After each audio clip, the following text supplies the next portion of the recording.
As backup, should we also record via Zoom? I think we're okay. YouTube has been automatically recording. Okay. We're all set. All right. Thank you, Laura. We can get started.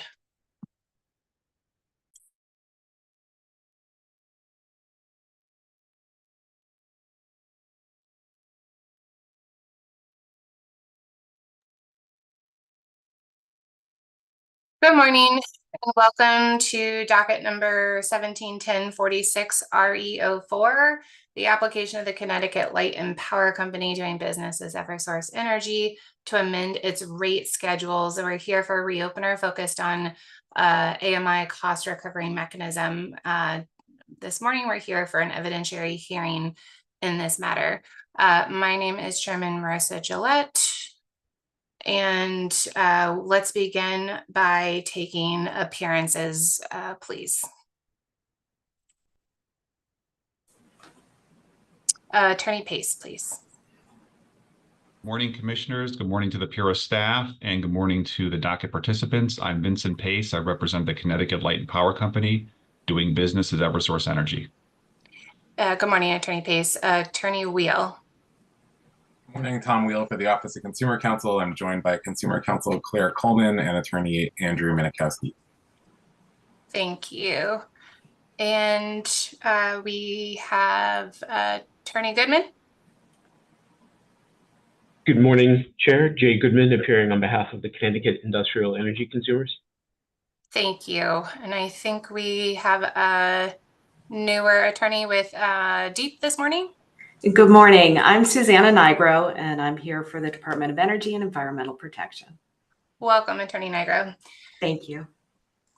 Okay, any other appearances this morning? Okay, if not, we will turn to our agenda. I think we have one panel. So first up, let's take any administrative matters from any party or intervener. I should have reminded folks the raise hand function is available under the reactions tab at the bottom of the screen. Any party or intervener with administrative matter this morning? Okay, if not, Attorney Pace, could you please introduce your witness panel and then I will administer the oath. Sure. Again, good morning, Chairman. And the witness panel for Eversource today is Doug Horton, Vice President, Distribution Rates and Regulatory Requirements, and Luis Pisano, Director, AMI Program Management. Thank you. Gentlemen, if you could remove yourselves from mute, please. I will ask you to raise your right hand. I'll administer the oath. If at the conclusion of the oath, if you agree, please say I do. I swear to tell the truth, the whole truth, and nothing but the truth under pains and penalties of perjury. I do. I do. Thank you. Attorney Pace, please adopt the pre-filed materials. Thank you, Chairman. Starting first with Mr. Horton. Mr. Horton, did you sponsor or co-sponsor written comments dated March 6, 2024, pre-filed testimony dated May 14th, 2024, and interrogatory responses to questions issued by the PURA, the Connecticut Industrial Energy Consumers, and the Office of Consumer Counsel? I did. Do you have any modifications at this time? No. And do you adopt those materials as your sworn testimony under oath? Yes. Okay, Mr. Pisano, turning to you, did you co-sponsor written comments dated March 6, 2024, pre-filed testimony dated May 14th, 2024, and interrogatory responses to questions issued by the PURA, the Connecticut Industrial Energy Consumers, and the Office of Consumer Counsel? Yes. Do you have any modifications at this time to those materials? No. And do you adopt those materials as your sworn testimony under oath? Yes. Chair, that completes the adoption. We do not have any direct examination. They're available for cross-examination. Thank you. Thank you. Appreciate that. We are going to begin cross-examination this morning by PURA staff. We have Mr. Capozzi first, please. Thank you, Chairman. Good morning, panel. So my first questions are general questions about depreciation and plant retirements. So I want to ask the company about the company's accounting practice for retirements. when the company retires certain plant, does it remove the original cost of that plant from plant and service? And from accumulated depreciation, that's correct. And you said and from accumulated depreciation? Correct. Okay. Thank you. That was my next question. Even so, and so how does the company treat assets that are not fully depreciated when they retire them, for example, before they're fully depreciated? The same way? Yes. Okay.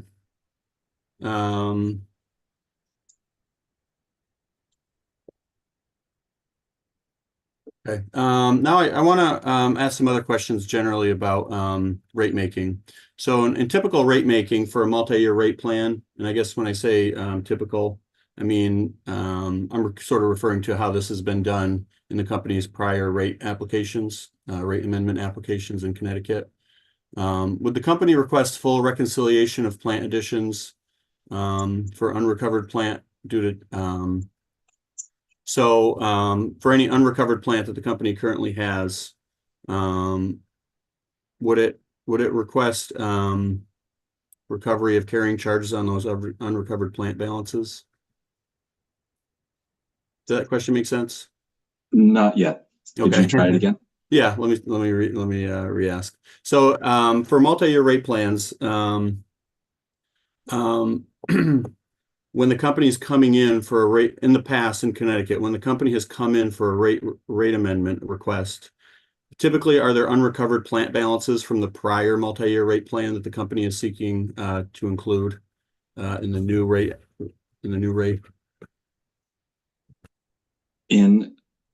Prior to Pura's most recent rate case decisions, when utilities would file for multi-year forward-looking rate years, Pura would issue decisions that authorize a level of revenues and establish rates based on projections of the overall cost of service for each of the rate years. That would include expectations of going forward plant activity, including retirements, as well as additional additions. And the rate would be designed to collect the cost of service, inclusive of the authorized ROE, such that the utility would have an opportunity, but not a guarantee, to recover its expected costs in each of the rate years. So the rate base would be calculated, just like I said, inclusive of expectations on future plant additions, as well as retirement activity. But the rates would be designed to recover the costs in each given year of the rate plan. That's right. And to bring, my question is specifically more about prior plant additions that the company has made, but that were not in previous rates. The company would seek to include those as plant and service in its rate application. Is that correct?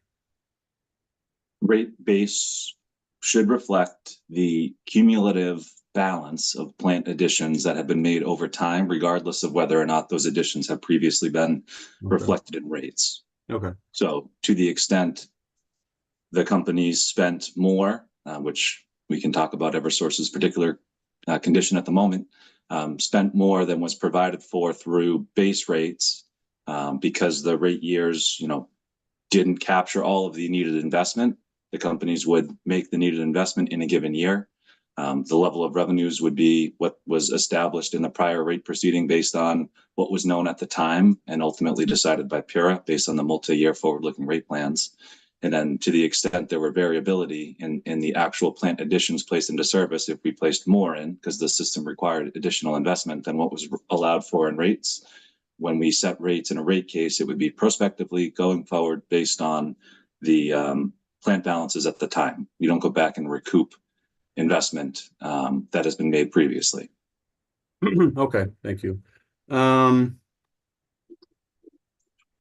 So just to be clear, and you may be heading in this direction, that's a major shortcoming in the cost recovery framework that's been established here for AMI, given its level of significance. Large swaths of capital investment necessary to implement AMI and to achieve the benefits on an advanced time frame are outright denied for recovery based on the Pura framework, would not be eligible for recovery under any circumstance, even if it were perfectly executed in Pura's eyes. We would be unable to recover hundreds of millions of dollars that we would incur in support of this program, incremental to that which is set in base rates, never to be recovered again. Okay. Thank you. So multi-year rate plans have been designed to set rates based on current costs of the company. Is that what I heard you say, more or less? I would say multi-year rate plans in the past, which is no longer Pura's practice, we're set to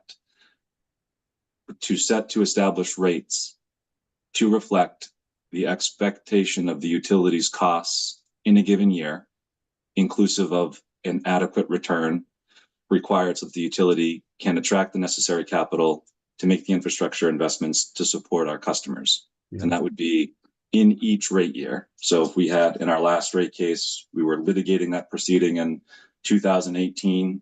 I've forgotten the specifics of the dates.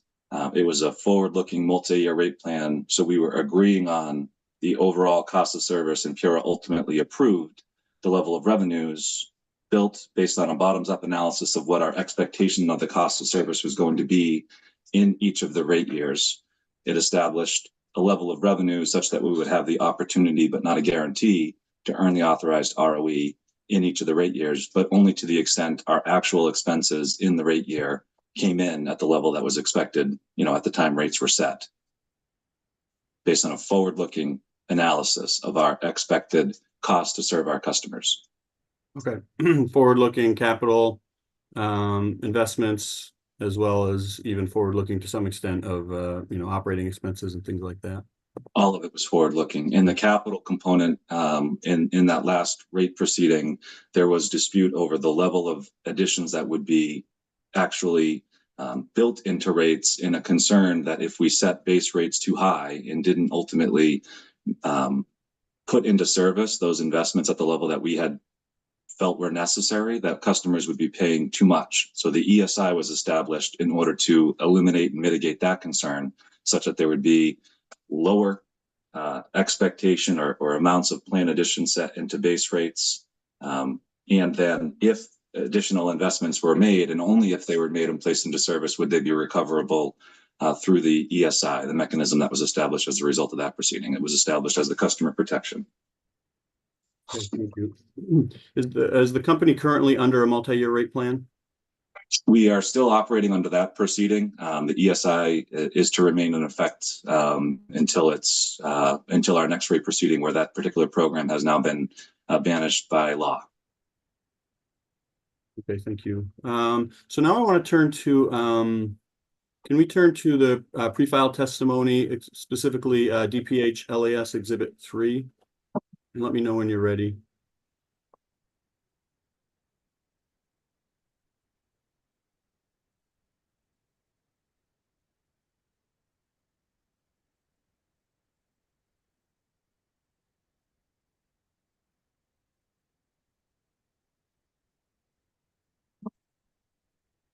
The tariff, right? That's right. That's correct. Okay, I'm there. Thank you. Yeah. So this is the company's proposal for a ESI recovery, or I'm sorry, for an AMI recovery mechanism. Correct. Correct. Okay. Thank you. So if we turn to page, I just want to understand some of the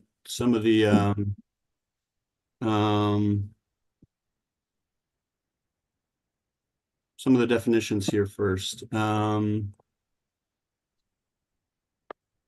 Excuse me. Okay. If we can turn to page 3, please. I have a question about the definition of allowable O&M expense. Yes. My first question, how does a company propose to demonstrate which O&M costs are incremental? Meaning, what filings or information would they submit to demonstrate this?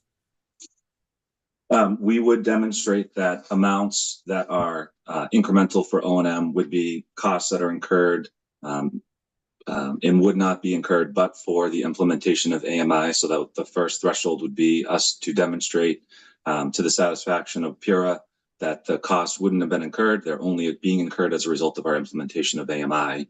Then it's a question of, do we have savings as a result of as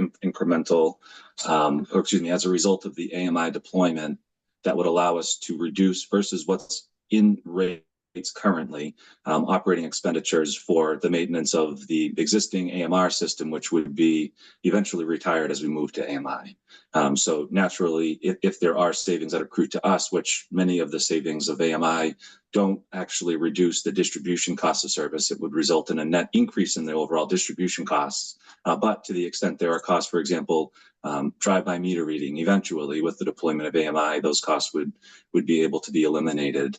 And so it would only be appropriate for us to reduce the request for incremental recovery associated with the AMI deployment by amounts that are reflected in base rates currently. Great, thank you. And I want to get to the cost savings in a second, but regarding the incremental costs, has the company thought about, contemplated or developed a way, what format it would present this information to the authority? Absolutely.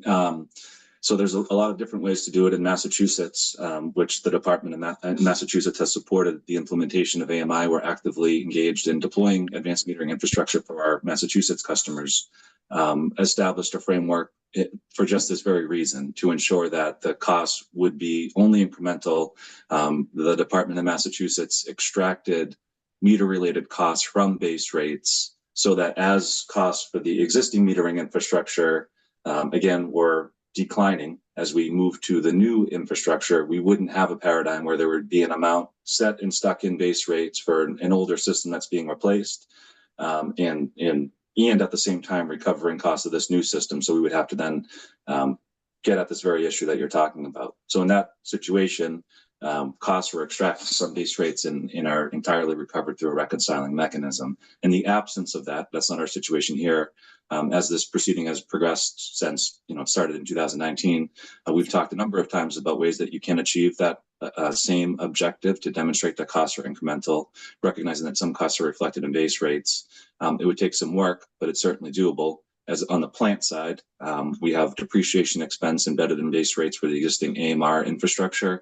I believe in the past at these proceedings, I've spoken about a test that we actually did initially propose in Massachusetts, but like I said, wasn't ultimately adopted, where we would demonstrate and first offset the recovery of additional AMI depreciation by the amount that's in base rate. So if AMI depreciation in total, that investment was, and I'm just going to make up numbers, but was going to increase our depreciation expense to say $20 million for related devices for which we have $7 million in base rates. The incremental recovery request that we would submit to PURA in this proceeding, we would give credit for the fact that 7 is embedded in base rates currently. So the incremental ask would only be reflecting the new and incremental capital additions. We would give credit for the amount in base rates.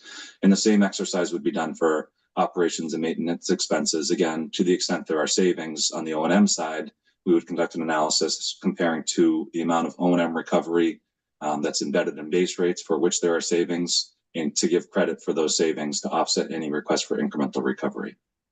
Okay. Staying with the O&M costs, has the company looked at, for example, or identified the which O&M schedules might be affected by any AMI expenses, meaning you would have to extract any incremental costs, or any incremental costs under a normal circumstance might be applied to a specific O&M schedule. Have you gone through that exercise to identify at least those? We have at times, again, this proceeding's gone on for a number of years, so we certainly have evaluated at different points in the process, what types of expenses, O&M and capital recovery related, would be incremental and are reflected in base rates. I can't say that I'm prepared sitting here now to tell you which exact schedules or adjustments would need to be made in order to do that. Like I said, the majority of the benefits that are going to materialize when AMI is fully deployed at some point in the future would be not offsetting distribution related investments. I mean, that's the whole crux of why, you started by asking about base rate recovery. This is an order of magnitude and a nature of an investment vastly different from anything in base rates, which is causing us, or will cause us, to incur incremental costs to a significant magnitude, which is why we need to have a different framework than just base rate recovery in order to be able to move forward on the accelerated basis. So we certainly could demonstrate or provide more clarity on how we demonstrate costs are incremental. But in terms of the overall price tag and the magnitude of the investment, the lion's share of the costs are incremental. We've tried to demonstrate that through the course of the proceeding as well. The details around what's recoverable for O&M and base rates for current metering that would go away would be, a minor detail. And we have a lot of other more serious concerns with the framework as we stand here today, at least on our side. Okay, and when you say you went through great detail in the proceeding, you mean this proceeding or the prior AMI docket 17-1203 REO2? The other docket. Okay.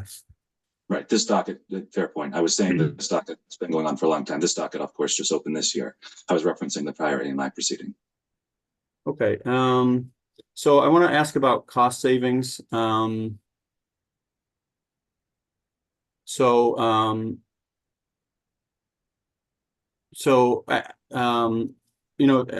back to the company's AMI plan that was submitted in the prior proceeding, there was, the company, it's correct that the company, conducted a cost benefit analysis and sort of quantified or attempted to quantify a number of, benefits from AMI. And does that sound right?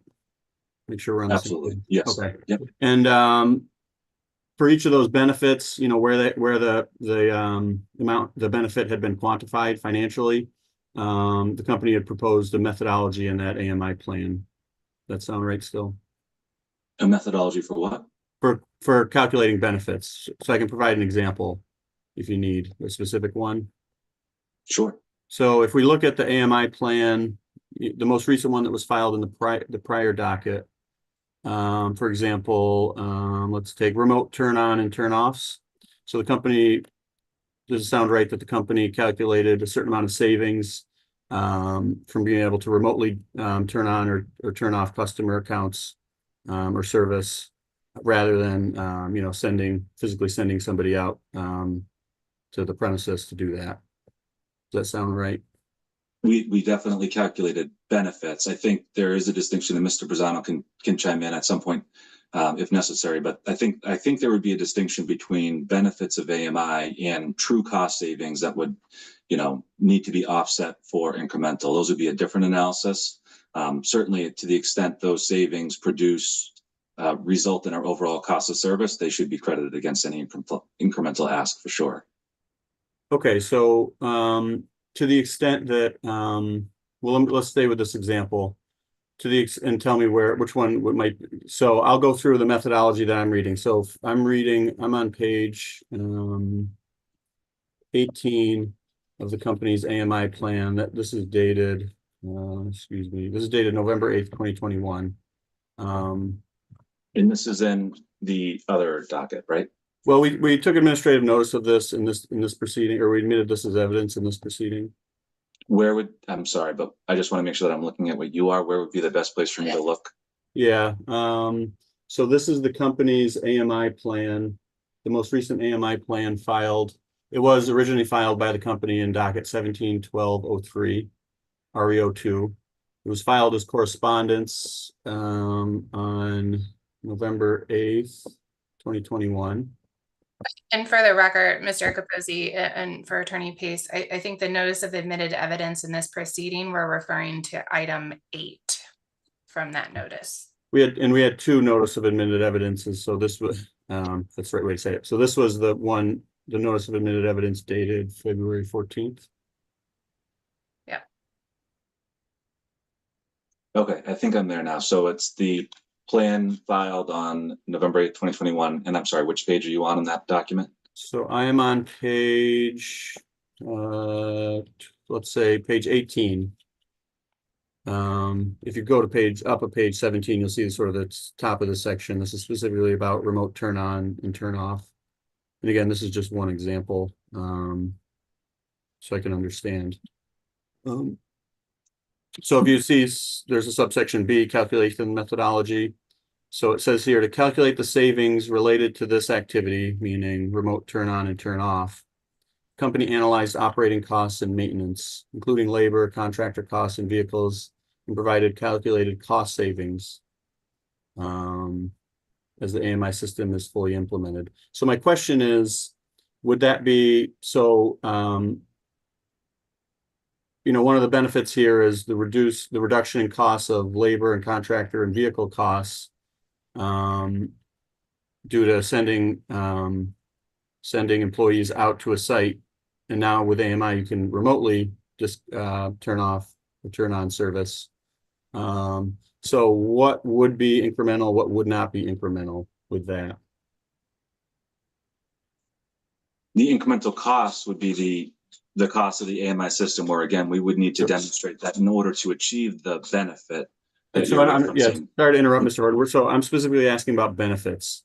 So if we're calculating the benefit, I thought I heard you say we would have to determine when talking about benefits, because I had asked about sort of what was proposed in this plan and used to assume a benefit.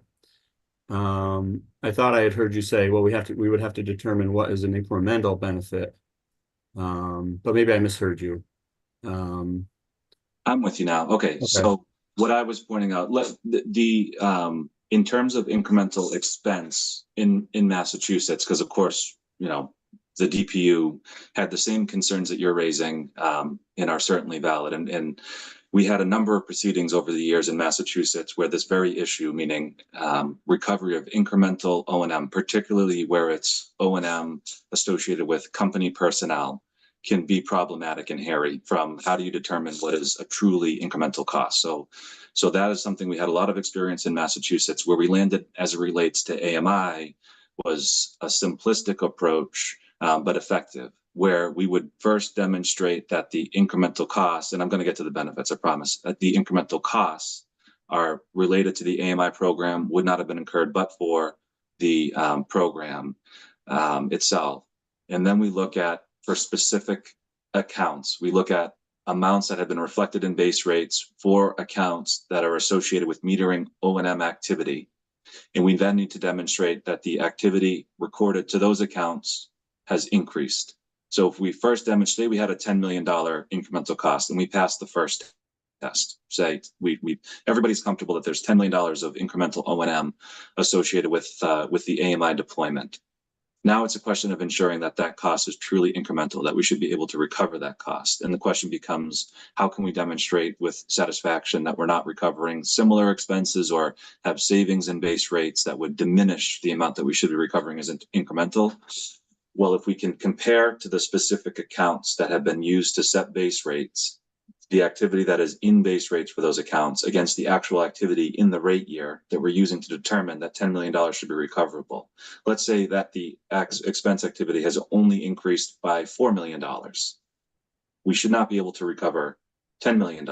We would only be able to recover in that instance $4, because there's a presumption of $6 million of savings, of actual cost savings, that would offset the recoverability. Now, if our actual expense activity in the rate years is more than 10 million, it's gone up by 20, we would still only be able to recover 10 as being the amount that we could demonstrate to purest satisfaction as incremental associated with the implementation of AMI. So it would take away the opportunity or the potential for there to be recovery of things that are not related to AMI. That's how it was solved for Massachusetts. And that is what I was trying to get at is, in terms of how we calculate and quantify the benefits of AMI, there's no arguing the fact that there would be a benefit of an avoided truck roll or whatever it is, but that doesn't necessarily mean right out of the gate that it's a reduction in our overall cost of service. Those employees may still be providing valuable service to our customers, just in newer, different ways or more efficient ways, as opposed to having to roll a truck. We can now make assessments from the office and more quickly and better serve our customers.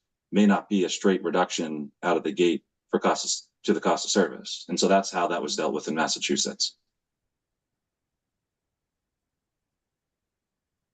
Okay.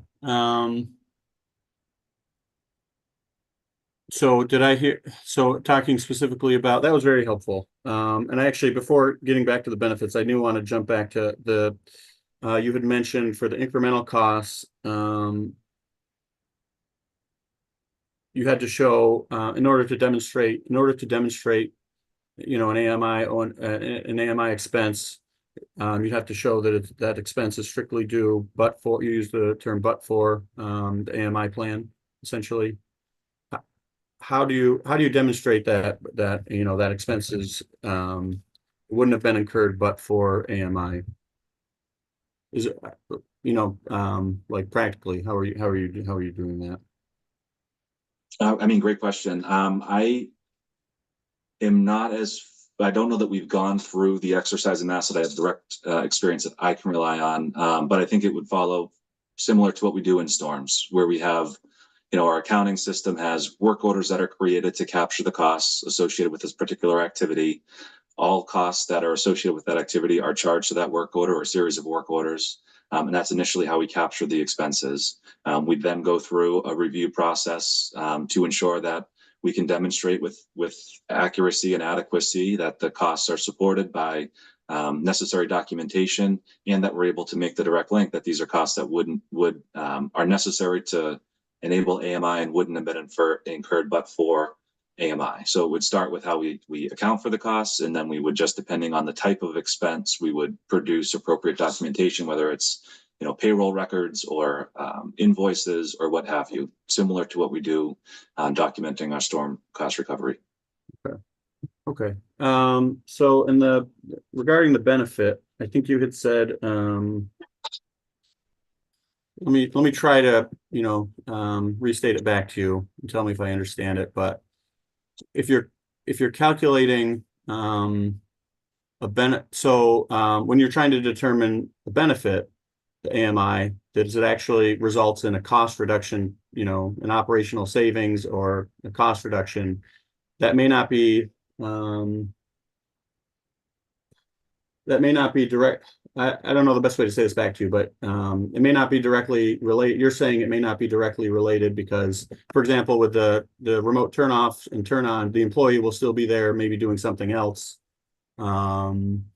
So, serving customers in another way, I think you said, or with another, performing some other activity. So it may not be obvious to identify that actual benefit, or it may not be directly something that you can directly determine. Is that what you said, or you can tell me again what you had said? I think, well, this is a detailed challenge several steps down the road. Certainly a valid exercise, and we know we'd have to demonstrate incremental nature of any expense. What I'm saying is that the benefit, again, let's just agree that the benefit is indisputable in this scenario. We've all gone through an exercise to get comfortable that we've avoided 10 truck rolls, and we've attributed a cost savings of $10 a truck. I'm making, that is indisputable. That doesn't necessarily translate to a reduction in cost of service right out of the gate, a straight reduction in cost of service. We're not necessarily able to, or would want to, lay off employees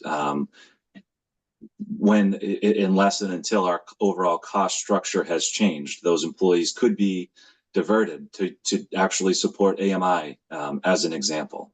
But if an employee is diverted to AMI, so they're avoiding truck roll and now doing something incremental to AMI from a cost recovery perspective, I would say first, just to finish the thought, that doesn't mean that there's not a benefit of that avoided truck roll. There certainly is. But from a cost of service perspective, it may not be a true reduction in overall costs. It might just be that it's not appropriate to recover the incremental cost in the case that an employee has shifted from one to the other. I can feel like that's not making it more clear, but probably less. My point is simply that I think the onus on us would be to demonstrate that the incremental costs are, from a rate making perspective, incremental to costs recovered in current rates, period. We would have to demonstrate that.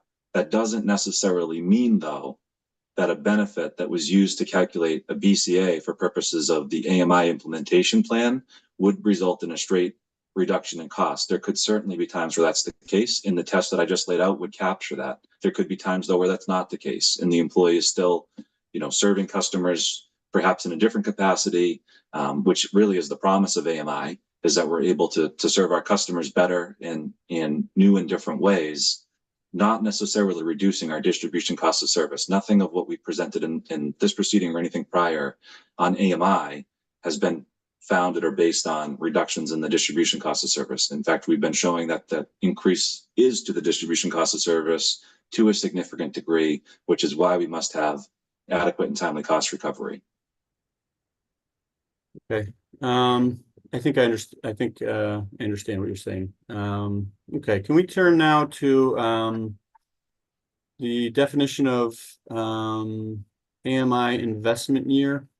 Sorry, this is back to to Exhibit 3 in the pre-file testimony.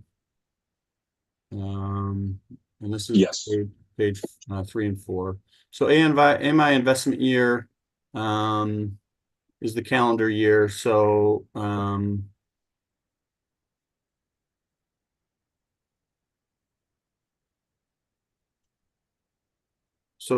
this calendar year starts January 1st, correct? Correct. Okay, and this would be for eligible AMI investments planned to be placed in service starting January 1st and ending December 31st. So that would be the AMI plan year. That's correct. Okay. Okay. Can we turn please to page 5, definition of eligible AMI investments.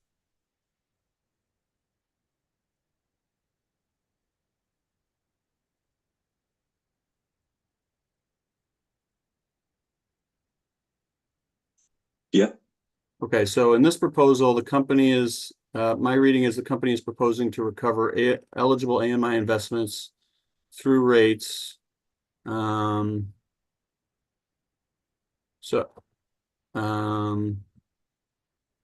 Through rates that are adjusted once per year and allow recovery of the costs that were planned for that AMI plan year.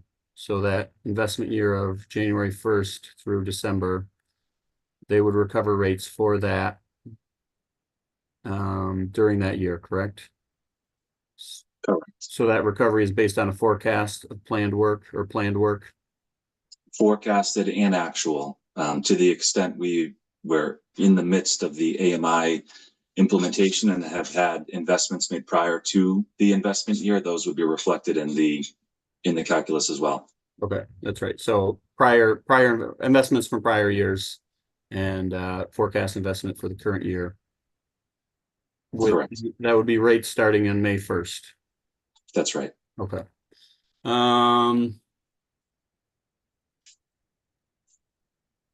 So the definition includes planned AMI investments that meet 4 conditions. One condition is contribute to AMI. So maybe we discuss this a little bit, but how is that determined? Contribute to AMI. It would be the types and nature of capital and infrastructure investments that we've outlined in our AMI implementation plan.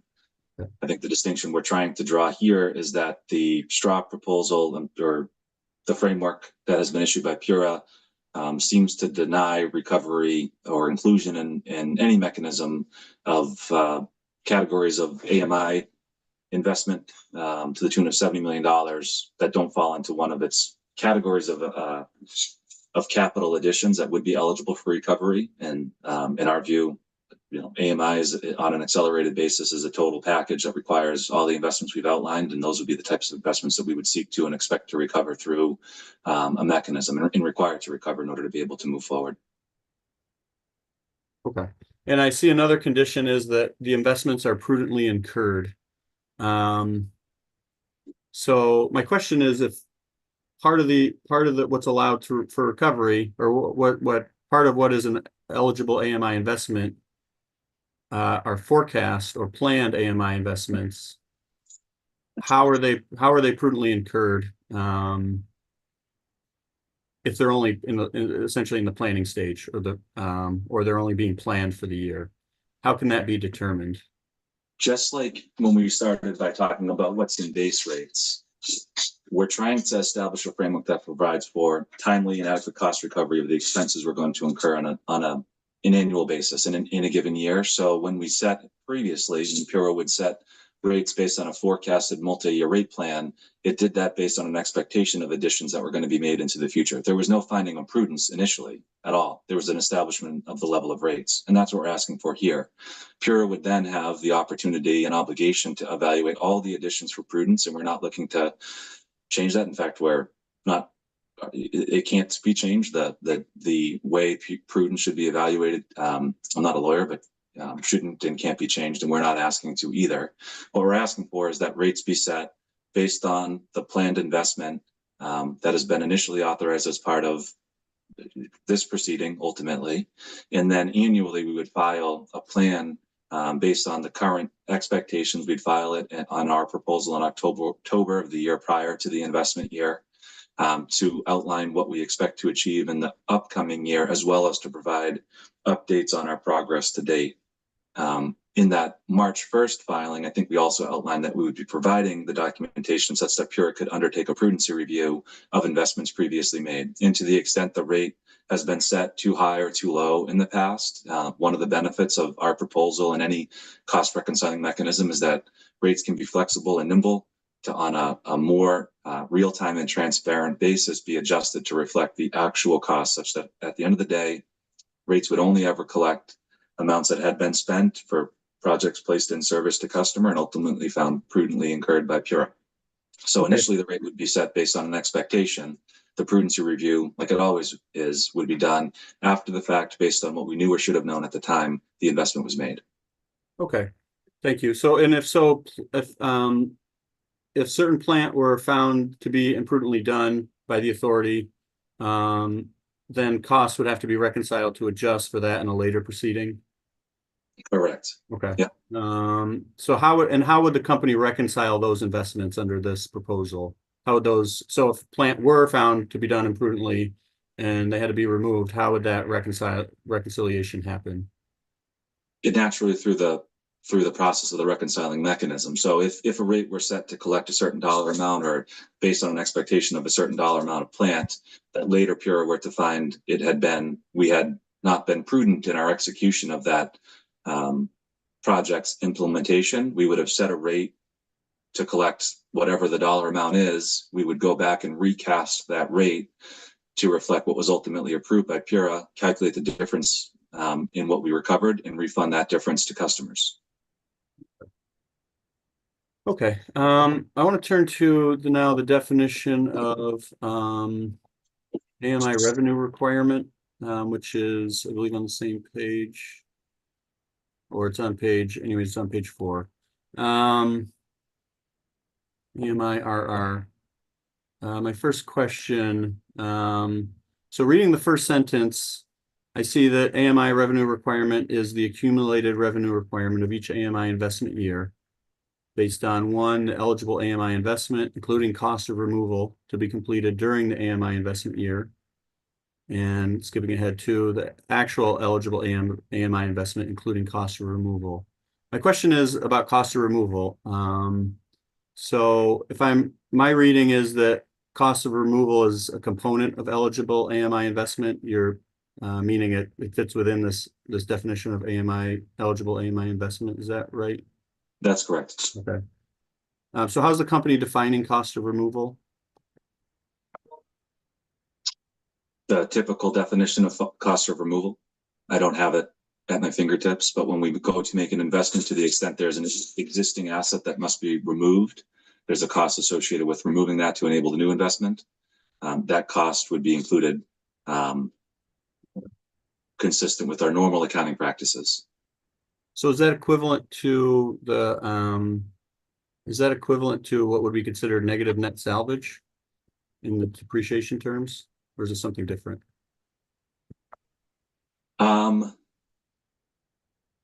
I am not sure. I'm not a depreciation expert. I wouldn't want to trip up on the definitions we use there.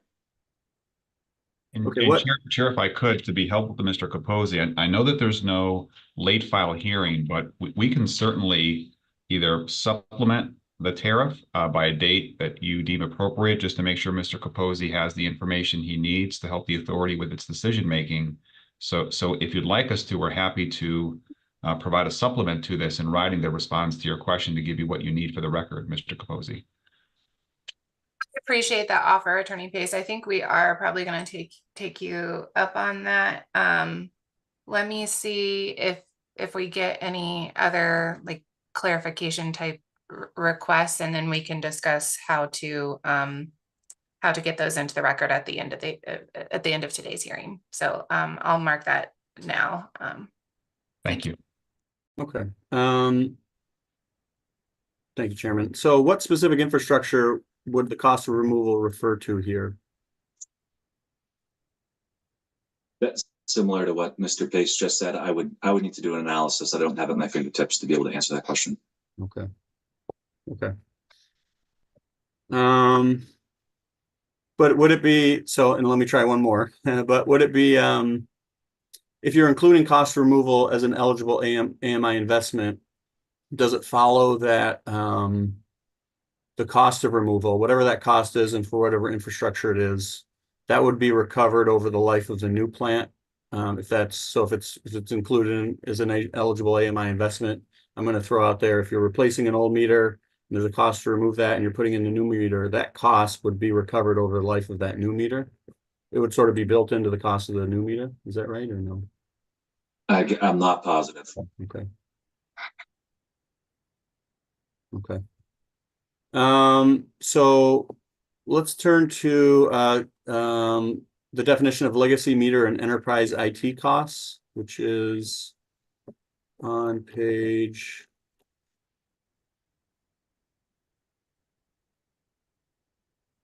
That's on page I have it. 5. Okay.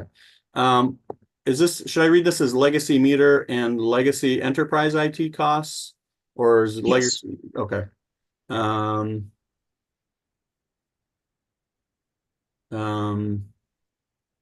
So what are the legacy meter costs? Would that be all non-bridge meters and non-interval meters?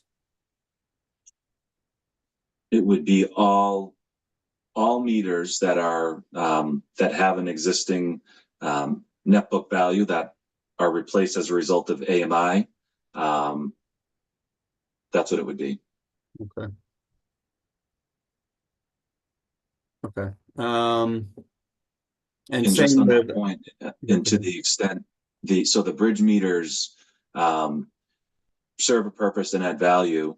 Mr. Pisano can speak to it, but the bridge meters don't have the functionality of the AMI 2.0 that we are moving forward to adopt in Massachusetts, and they're not able to have that value. So it all depends on what ultimately is approved by Pure, whether or not, or to what extent the bridge meters could ultimately be converted to the newest and latest technology. That's not been our experience in Massachusetts. And so that's why I said it's any meter that would ultimately be replaced, which could also include bridge meters. It all depends on what's ultimately decided here and the timing and the functionality that's requested or required of the AMI implementation in Connecticut. Okay.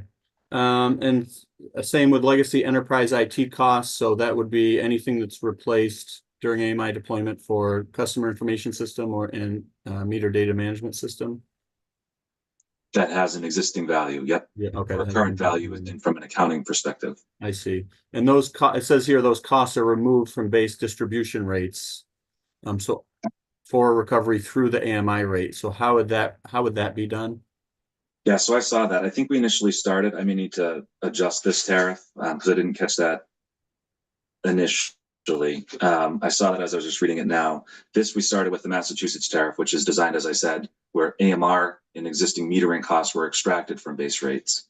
So I think this should simply be saying that a recovery through base distribution rates, as opposed to remove the base distribution rates. The idea was that we're trying to capture the fact that there are costs associated with existing systems that are recovered in base rates that still will have an accounting value, but would be replaced as a result of the AMI deployment and would need to be cared for in the mechanism. And how would you propose to do that in this mechanism? If you can't, so let me step back for a second. So in Massachusetts, this was approved in a rate proceeding where they could make the adjustment to plant and to accumulated depreciation by removing all, for example, all meter costs, and then all meter costs just went, or all meter plant and all meter accumulated depreciation now was removed from base rates and went through the AMI recovery mechanism. That's right. And the reason that came to be, and we started in the same spot as we are here, where we have an existing system that has an element of recovery in base rates. We're moving to a new system. So how can we ensure that we don't have recovery of more than we need to support the AMI investment? And so in that proceeding, I had initially proposed that we would do, and I think I mentioned this today, as it relates to the capital components, we would quantify the level of depreciation and recovery in base rates that relates to AMR meters, as an example. And then prior to us, or as part of us demonstrating what's incremental associated with AMI meters for the capital component, we would offset the recovery of our incremental request by the amount that is in base rates for AMR meters, that would no longer be in service once AMI is fully fully installed. So essentially, if we were incurring an incremental depreciation expense of $20 million, I had proposed if we had 7 in base rates for depreciation of AMR, we would offset the request for recovery of 20 by the 7 in base rates and only seek to recover 13. That's how we would provide credit for it. But ultimately, and that's what we would have to do here as well, to ensure that we're only seeking and getting recovery of incremental AMI investments. In Massachusetts, though, like I said, as opposed to accepting that approach, the DPU instead decided to pull out all of the capital cost recovery for meter related activity, so that you would naturally have the offset just embedded in the request. It wouldn't be, comparing 2 different rates. It would all be in one rate. Okay. Is that something your accounting system can do, that your original proposal, or your not the Massachusetts? So the Massachusetts has to be, what was done in Massachusetts has to be, if it were to be done here, it would have to be done in a rate proceeding because you're adjusting base rates, correct? That's right. So, but your accounting system can isolate those,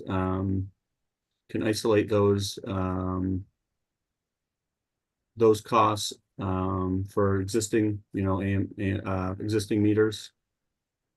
Yeah, and what we had originally proposed, and again, I think I had proposed this in Connecticut as well, in a prior hearing on the other proceeding, was that we would determine the level of depreciation expense in base rates that would be that's recovering existing AMR infrastructure, and we would use that to do 2 things. First, we know that when we move to AMI, there will be an unrecovered net book balance of the existing AMR infrastructure. Although the infrastructure itself is approaching the end of its useful life, there are various reasons through rate making where the accounting life from a net book value perspective varies and differs, and potentially significantly, from the useful life of the asset itself. So we're going to have an unrecovered balance of AMR meters, and potentially as well enterprise IT systems that would be retired when we move to AMI. So the first thing we said we would do is we would continue to, at the time that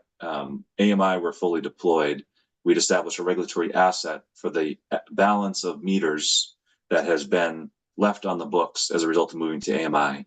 And we would offset each year that regulatory asset balance by the recovery of depreciation and base rates. And then at the point in time where that's been fully recovered, if we're out of a base rate proceeding at that point in time, we would then offset the incremental depreciation request associated with the new AMI system by the amount that's recovered in base rates. Once we fully recovered the regulatory asset of existing meters that are base rates are designed to collect, we then give credit for the fact that the AMI system has incremental depreciation, but we're collecting an element of depreciation expense in base rates, and we would offset that request for incremental depreciation expense recovery for AMI for that purpose. So our accounting system can do that, and we can also demonstrate what is in base rates for depreciation expense for AMR, for example. We would be able to demonstrate, how and ensure that we're only seeking to recover amounts above that for AMI. Okay, what are there other costs other than depreciation expense that would also have to be adjusted or dealt with in a similar way? So for example, yeah, and I think ultimately that's why, and of course I can't speak for the department, but I think that's why the department opted to go with its approach, because for capital related items, there's depreciation, property tax, return, carrying charges, etc. And so you'd have to figure out what the full balance is that's currently being reflected, and find a way to give credit for it, which certainly can be done. But I think that's why the Department of Massachusetts opted to do what they did in order to reflect the total cost and the total savings. Okay.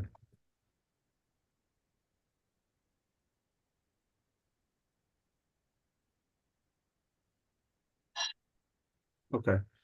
I want to shift gears a little bit. So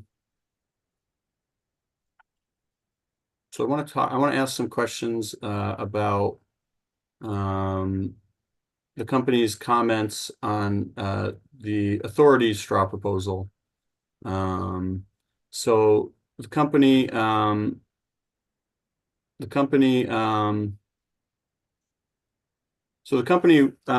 think in their comments stated that, the authority's straw proposal was very dissimilar to the model in Hawaii. Is that correct? That's correct. Okay. And one reason was that the percentage of costs that were held back in the authority straw were far greater than what was in Hawaii, where Hawaii was limited to about, I think, 15%. Is that correct? 15% of $80-ish million. So Yeah. $12 million of the asset or the additions were deferred for recovery in Hawaii versus our latest calculus has 362 million. Yeah, so another reason was the level of costs were very different between what was in Eversource's plan and what was in the Hawaii plan, correct? And the Hawaii plan was deferred for recovery for a matter of months, and the Pura plan outright denies recovery of hundreds of millions of dollars. So it's vastly different. That's right. Okay, so, and I think that was my next question. So I think the Hawaii model, those costs were held back in a regulatory asset or something that allowed full recovery of those costs? So I mean, that's my understanding. As I review their application for their tariff, they make it known that the amounts that are subject to that withholding would be calculated back to the date of incurrence upon their commission's approval, which, again, as far as I can follow the paper trail, was subsequently approved, allowing them to recover back to the date and time. So it's a combination of smaller dollars that are subject to this withholding, and then the manner in which those dollars are ultimately treated. Whereas in Hawaii, those were allowed for recovery, but just timed to incur or to be reflected in rates with the achievement of some milestone. Whereas here, that's not the case. Okay, is it, if I recall in the original AMI proceeding, that Eversource was not opposed to something like the Hawaii model where a certain amount of costs were held back subject to meeting certain milestones. But before I finish that question, can I just say, based on what you had just talked about, all the reasons you believe it didn't, the authority straw didn't, wasn't consistent with that. Would you agree generally that something like the Hawaii model has benefit to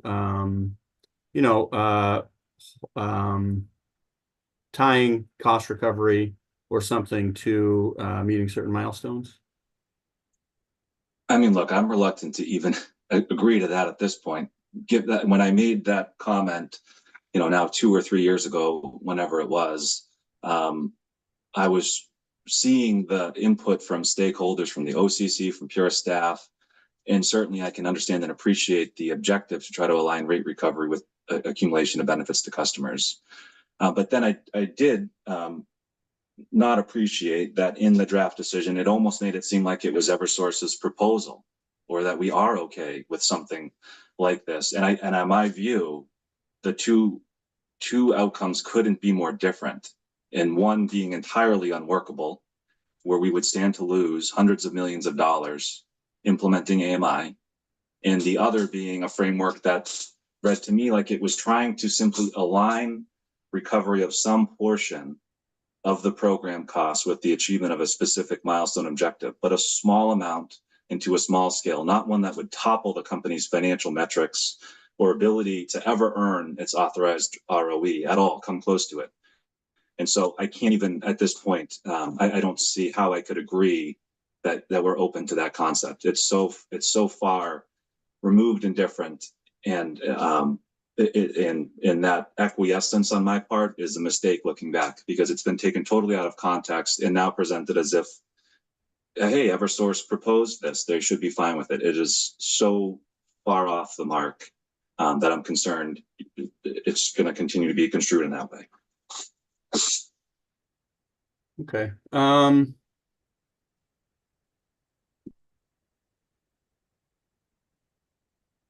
we turn to the pre-file testimony on page 40, please?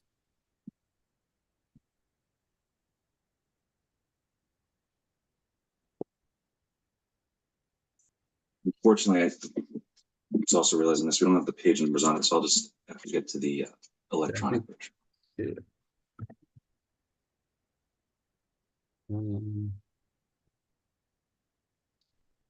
It'll just take me a moment. I thought I had it up.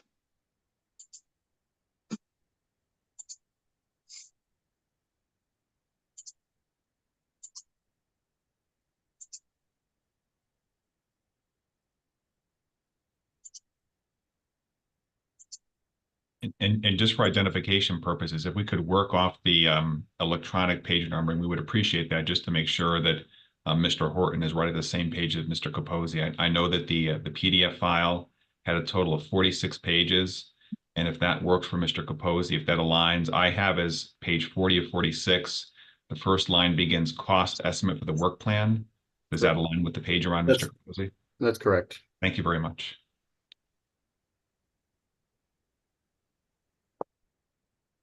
Okay, I'm there. Okay. So here the company discusses how its proposal, how the company's proposal can hold the company accountable to its AMI plan. Is that a reasonable summary? I don't want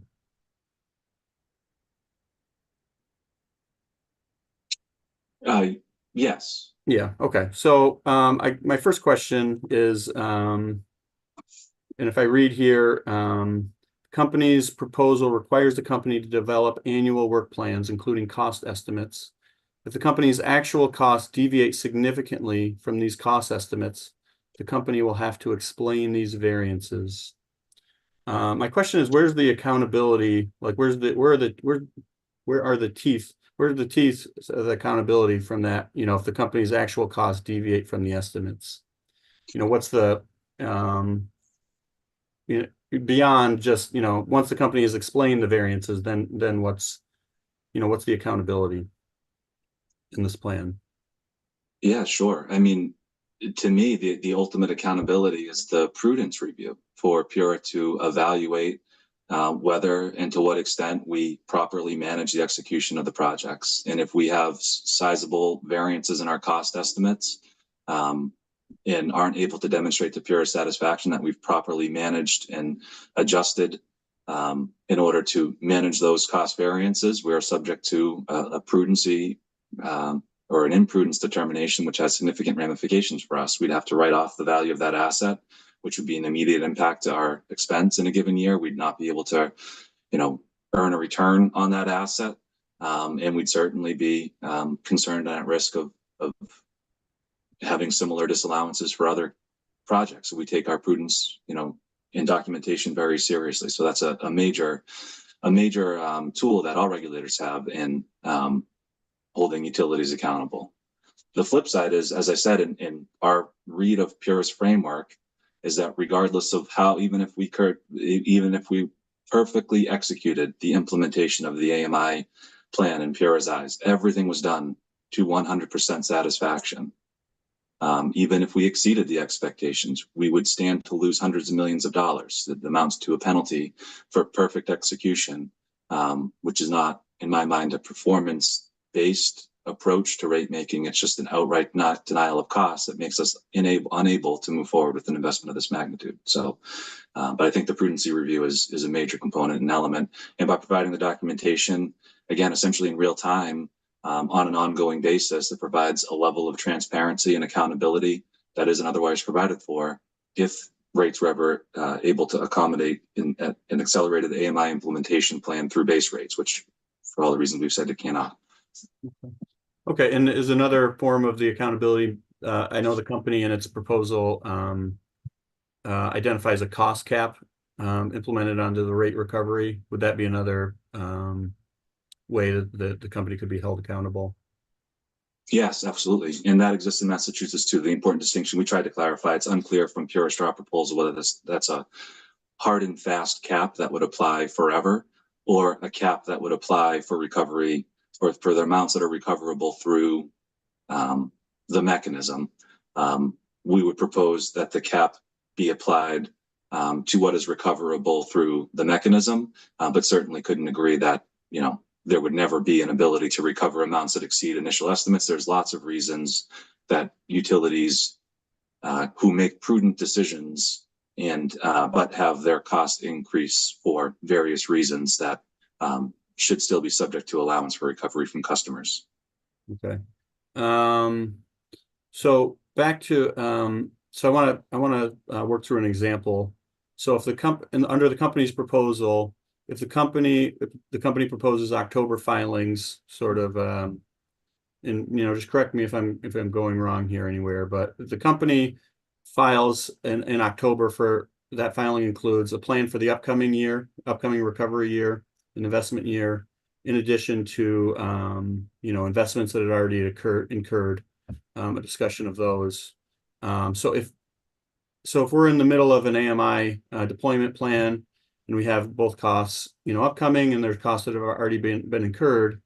So if the company has an October filing in this scenario, and both costs, you know, in the past have deviated significantly by, you know, being higher than was expected, and in the upcoming year they're also significant. What are the options sort of to protect ratepayers at that point from the upcoming, you know, the upcoming year's rate in the company's plan? Well, if there's a cap, which we're proposing that there would be, customers would be protected by application of that cap. Okay.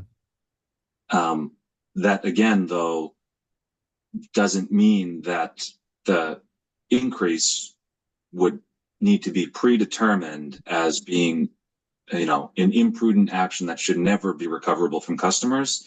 It's just that, for instance, in Massachusetts, if we exceed that cap, and certainly we're motivated not to, we would have to carry the balance until such time as we get, you know, before our regulator and demonstrate the prudence of amounts above that cap. We're not allowed to recover amounts above the cap until a future base rate proceeding.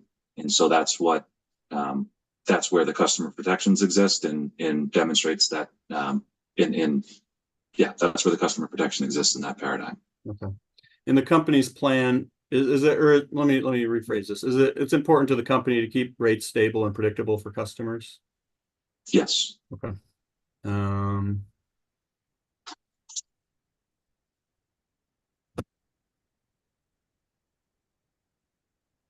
So Eversource argues that a performance incentive may be sort of like PBR, something with performance-based regulation may be instead more appropriate.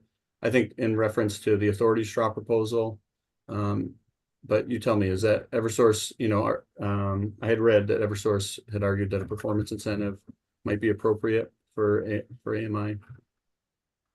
Right. If you, as it relates to pure straw proposal and AMI, Yeah. right, we're reading it as to say, again, regardless of our performance, recovery is capped significantly. $364 million of the capital investment would not be recoverable until some undefined future date, even if we execute perfectly our AMI implementation plan. So that's not a workable framework for us. And tomorrow, you know, I know it's a separate docket, but I'll be speaking about the PBR framework, which also we have very serious concerns with the framework that's being pursued there by Pura. So similar concerns, though, at the end of the day, where we are concerned that Pura, through its straw proposal and AMI and PBR and other dockets, is not intent to set rates that reflect our cost of service, inclusive of an opportunity but not a guarantee to earn our authorized ROE in any given year. Rates being designed as it is in the AMI straw proposal, purposefully and intentionally below our cost of service by chopping off hundreds of millions of dollars of capital to be eligible for recovery, regardless of performance. We don't view it as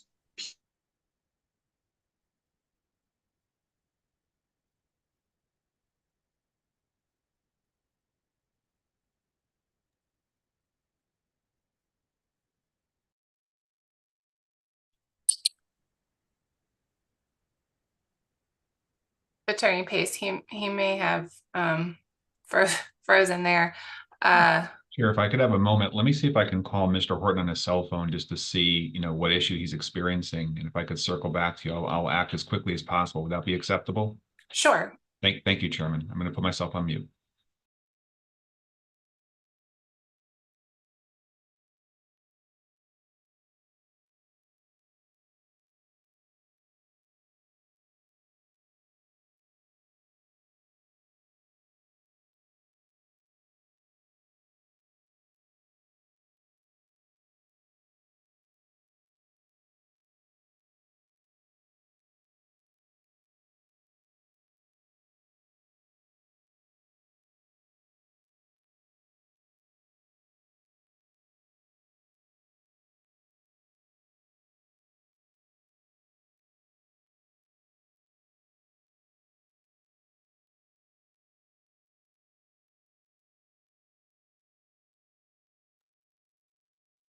Thank you, Chairman, for the latitude to reach out to Mr. Horton. So I reached him on his cell phone and he's experiencing a technical difficulty and he's now rebooting.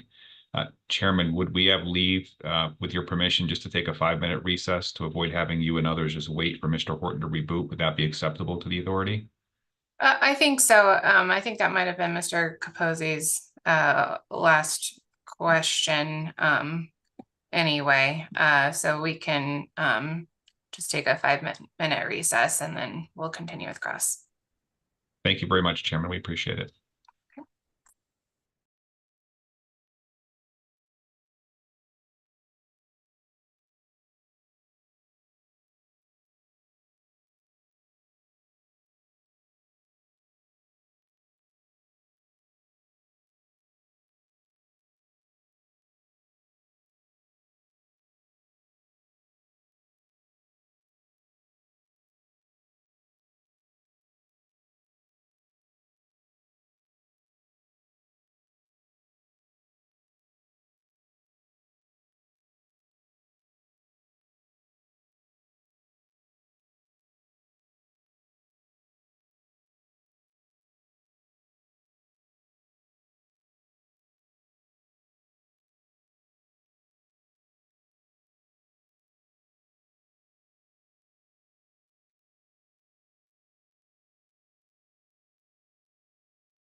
I'm sorry about that.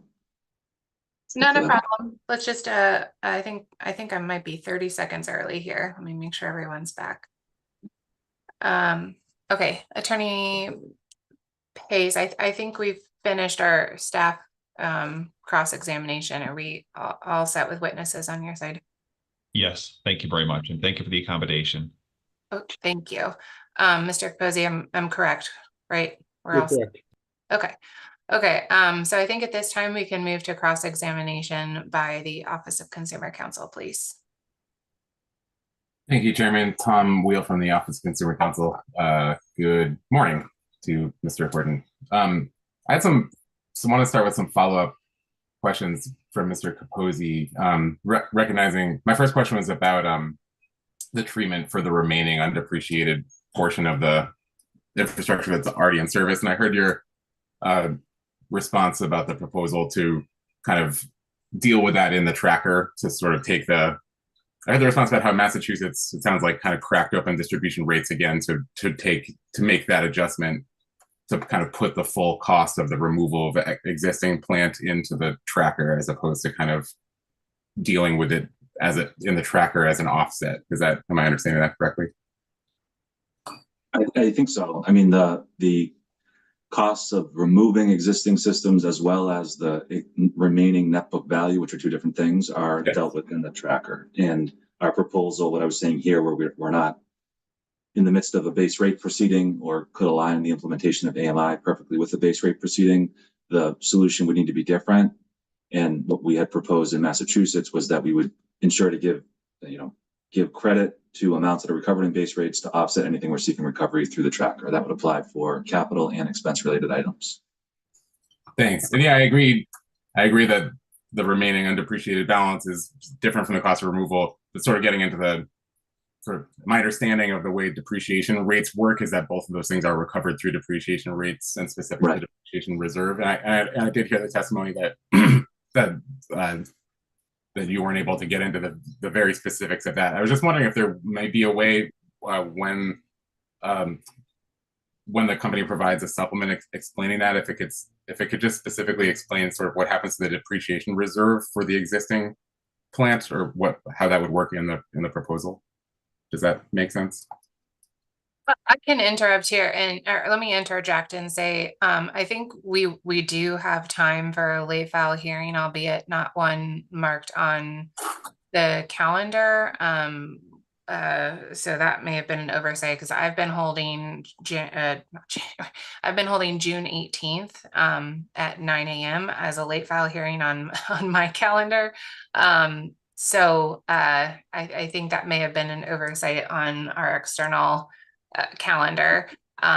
So if we want to officially issue, and follow up to Mr. Capozzi's question, an official late file exhibit asking about depreciation, I think I'm gonna end up following up on that during my cross. So Attorney Pace, is that an amenable path forward? Yes, we appreciate the opportunity to provide the information to the record, and we support having a late file hearing to further answer questions. And so just for logistical purposes, I've been taking notes on the exchange where Mr. Capozzi had asked for information. What we can do, if it's acceptable to the chairman and also acceptable to Mr. Capozzi, we could have as late file 1 the supplemental information that Mr. Capozzi had asked for, and we can put it all into one late file if that works for the chairman and also for Mr. Capozzi. Thank you, Attorney Pace. And this is the supplemental information around the cost of removal, I think. Correct. Okay, so we'll mark that as a late file exhibit 1. Thank you. And then Attorney Wheel, forgive me, I think that may, if you want to issue an official late file prompt as number 2, building on that, I'm happy to take that down. Sure. And I don't think it matters to us whether it's a part of late file 1 or a separate late file, but we just want to understand the rate making treatment for the depreciation reserve, the depreciation rate that's applying to the existing plant, like how that, we understand conceptually from Mr. Horton's testimony the way it works mechanically, but we're just sort of from an accounting perspective, like where does that where does the depreciation reserve go in the company's proposal? Thank you. And I'll let Mr. Horton ask any clarifying questions, but just to clarify from my notes, it's the depreciation, the rate making treatment for depreciation reserve for existing plant is what you said, correct? Yes. Thank you. Yeah, and more specifically, the plant that would be retiring early because of the expedited AMI deployment.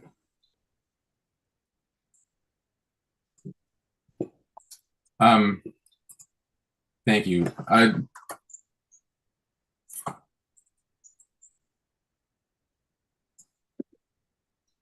You discussed the cost cap with Mr. Capozzi, and I understand the proposal is to recover any exceedance beyond the cost cap in a future base rate proceeding. So would that be treated like a deferral as the company would treat any other deferral? No, it wouldn't be a deferral. It would be when we expend capital that's above that which is in base rates, unless there's extraordinary circumstances, which we're not requesting a deferral for, capital that exceeds the cap.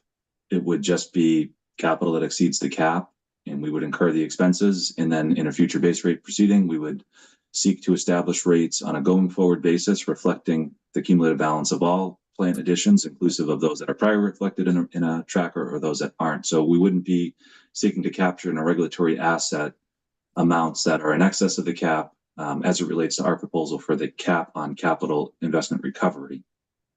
We would just seek and require the opportunity to demonstrate prudence of those investments in the future, so they'd be reflected on a prospective basis at some point in the future. Thank you. That's really helpful. So it's just, in other words, exceedance beyond the cap would be treated just like any other incremental plant that's incremental to the amount supported by the current amount in rates would be treated, as you discussed actually with Mr. Capozzi earlier in your testimony. Is that accurate? That's accurate. Yep. Thank you. I have some questions about your testimony here, also some of the discovery responses, but I do have questions specifically about I just wanted to flag so you can retrieve it. And maybe Mr. Capozzi had asked you to open it, but about the 2021 straw proposal. I'm not going to get to them yet, but just wanted to flag that ahead of time. Well, if we could spend, I have what I think is that document, but it didn't track to what Mr. Capozzi was citing to, so I'm not confident I do. Maybe if you could just make sure that I'm looking at the right thing.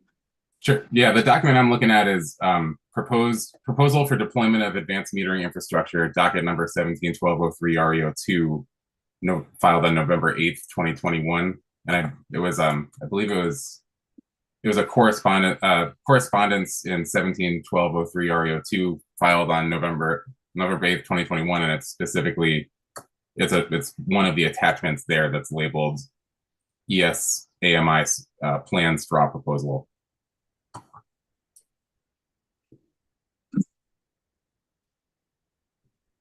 Oh, okay. All right. That explains it. I believe I have that now. So. Okay. Thank you. And now that I've made you chase that down, my first question is actually about your testimony. So. Okay. So on page 10 of the testimony, and again, for clarity of the record, that's PDF electronic page 10, starting with the question at the top of that page is Eversource Energy currently able to raise capital to fund implementation of the AMI program? On line 6 of that testimony, it says, it's not a matter of Eversource Energy choosing whether to fund the implementation of the AMI program. Rather, Eversource Energy is unable to fund this program on an accelerated deployment schedule without solid regulatory support of CLMP's investment from PURA for recovery of the accelerated investment that will be needed to support the project due to negative investor sentiment. I just had some questions about that statement. Does this mean that Eversource Energy is incapable of acquiring equity or debt capital? No, I would say it's both. That we, as it relates to AMI investment in Connecticut, we're in a position where we will not and we cannot invest or access incremental capital, certainly in the form of equity capital, to pursue that incremental investment of this magnitude based on the current regulatory environment and the framework that's been put forth in Connecticut. No responsible utility manager would be pursuing AMI investment under this cost recovery framework or construct. It just simply can't happen. And so that's the predicament that we're in, and that's where we are. Understood. So when you say cannot, is it more like that would be, and this isn't a legal question, but the idea that would violate the fiduciary duty to the shareholders more so than physically what they're the company could not issue equity, even is that the distinction you're making? Or yeah, it would be a poor business decision that would make it financially untenable for us to move forward with AMI in Connecticut. You know, our customers need two things. They need multiple things, but at least two things. They require us to provide them adequate service at affordable rates. And if the only focus of this outcome or others is to try to hold rates, you know, at a steady level, or to not have rates reflecting our costs, then we cannot pursue incremental investment. We can't access incremental investment. Investors have choices. They decide where they invest their capital dollars, and utilities compete intensely to access capital dollars so that we can make the infrastructure investments that serve our customers. Investors across the country and are evaluating the regulatory environments that the utilities that they seek to invest in operate in, and Connecticut is not a good place for that investment. So we would not be in a position to make incremental investment. We're in a position where if the priority and focus is solely on the rates that customers pay, as opposed to the overall quality of service, the delivery portion of their bill, our only recourse is to reduce our spending because our rates have to reflect our costs. And if that's the priority and the focus, then we shouldn't be pursuing investment of this magnitude. We shouldn't be pursuing AMI because it's going to increase rates. It will increase and enhance the quality of service, but that comes at a cost. And if we don't have a paradigm that reflects the cost, we cannot pursue those services. Thank you. Understood. And the notion is that the company feels that its proposed recovery mechanism, as proposed in this testimony, would allow the company to obtain equity and debt capital to fund this investment. So it's a great question. It's hard to answer. I think that, you know, investors look at everything, as do we. We look at all of the decision, and it's not just one. There's a lot of decisions that have been issued by PURA that stand for the premise of what I just said. You know, this AMI straw proposal is one where we've quantified almost $400 million of capital that would never be allowed for recovery. We have the PBR framework, we'll talk about that tomorrow, where it's the same sort of an approach, where its intent seems to be to set rates at a level that is below our cost of service, which can only be done if the objective is to reduce the quality of service that we are delivering. And so again, as utility managers, we have to try to balance the service that we provide with the rates that we recover from our customers. And we do that every day.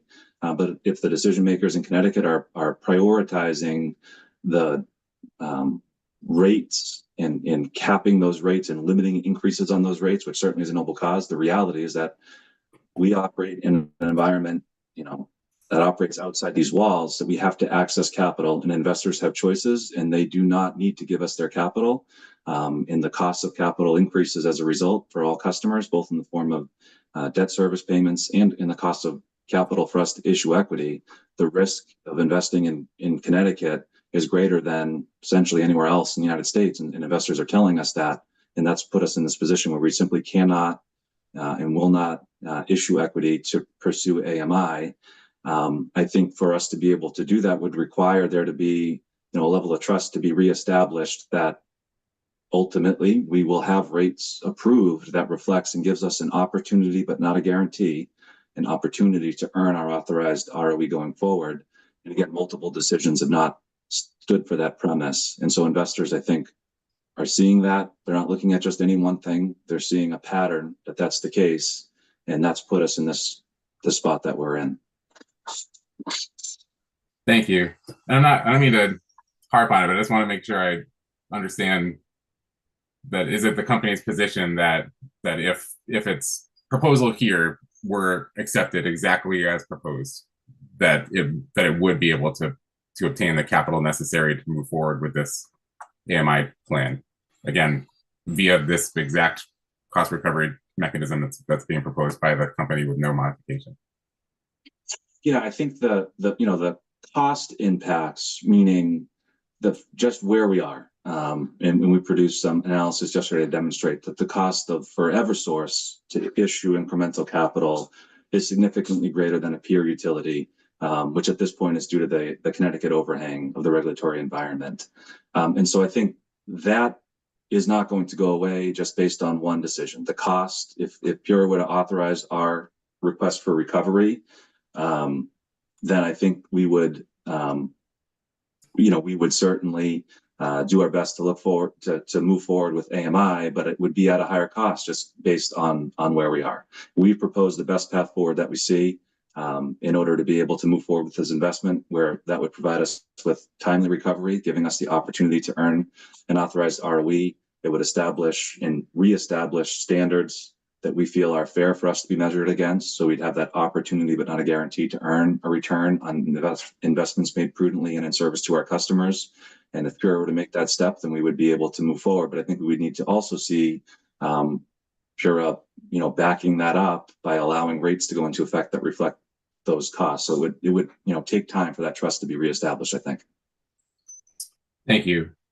Are you familiar with the term price to book ratio, also called market to book ratio? Yes. Can you explain what that ratio is? Sure. It compares the price that utility stock is trading at with the book value of the stock's assets. Thank you. So, like, it's a comparison to market capitalization to the overall book value of the assets. And do you know? And that ratio looks like it's based around it's a one format ratio, correct? Like if it's above one, that means the market capitalization is above the book value of the assets? Yes. Okay. Are you aware of what Eversource's market to book ratio is today? I'm not. Thank you. I have some questions about OCC 1, the response.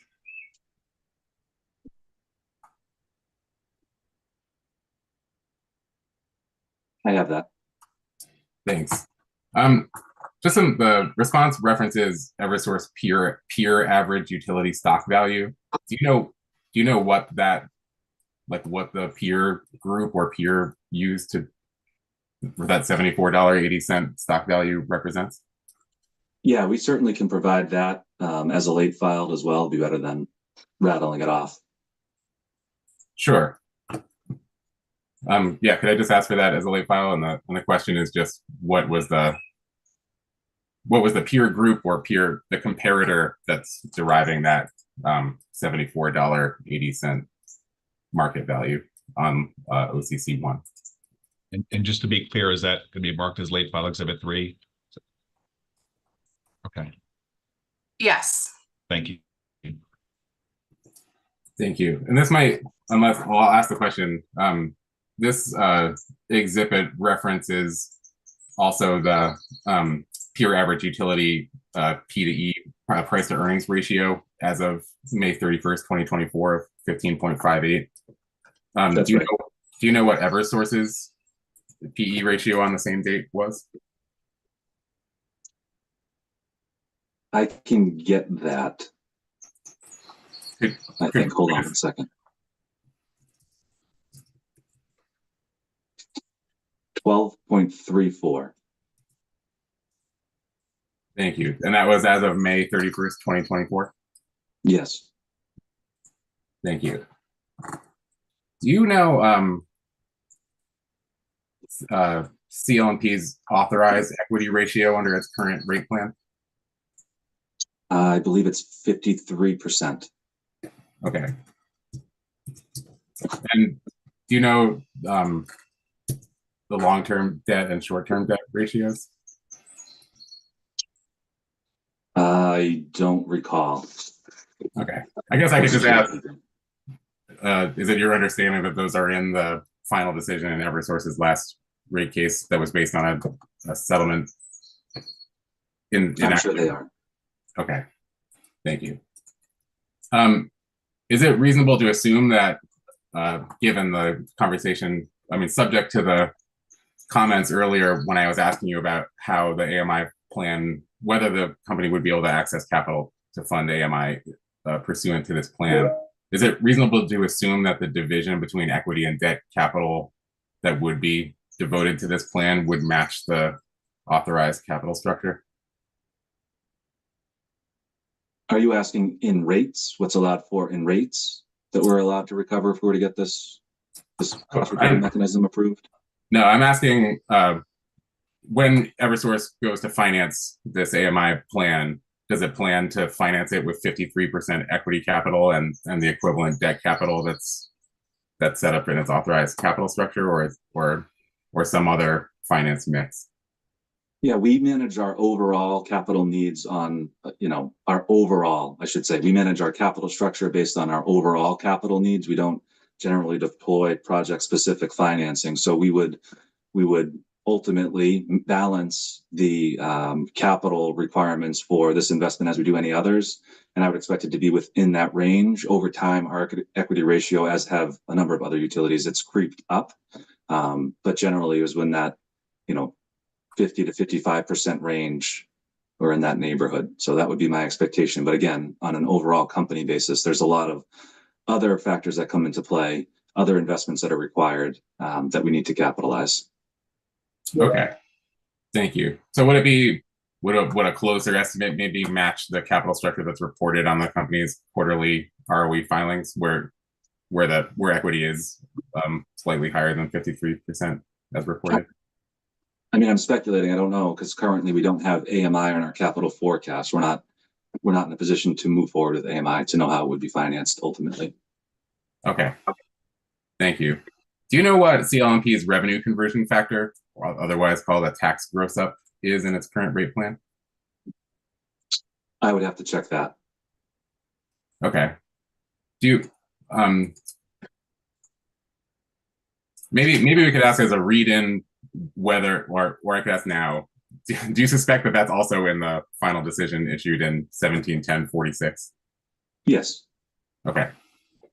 Thank you. Given that it's in the final decision, I think, well, I can ask maybe Attorney Pace. The capital structure questions I just asked and the revenue gross up, if that information is in the final decision, would the company object to us referencing it in our brief? No, we would not object if it's actually stated in the final decision. I think the only caveat would just be, I know that decision is comparatively short and most of the detail appears in the settlement agreement. So I just can't represent if it in fact is there. But if it is there and it's in a final decision in a contested case, we don't object to it being referenced in a brief that's submitted in this docket. Thanks. Maybe could I ask as a late file, just to avoid any issues, if the company could provide the settlement agreement in 171046 as a late file? We can provide that as a late file exhibit. And so for late file exhibit 4, that's the settlement agreement in 171046. Yes, thank you. Thank you. I have some questions about the response to OCC 2. I actually only have one question about that response.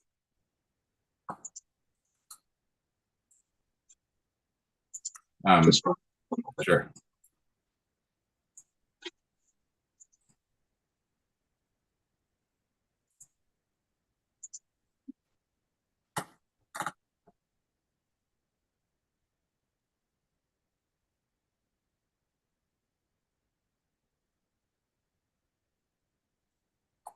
And my question actually might not even require that you look at the entire response. The response just generally describes the stakeholder process in Massachusetts, and my question was just my question is how the company envisions a stakeholder process in Connecticut for the AMI deployment. Sure, Luis, do you want to take that?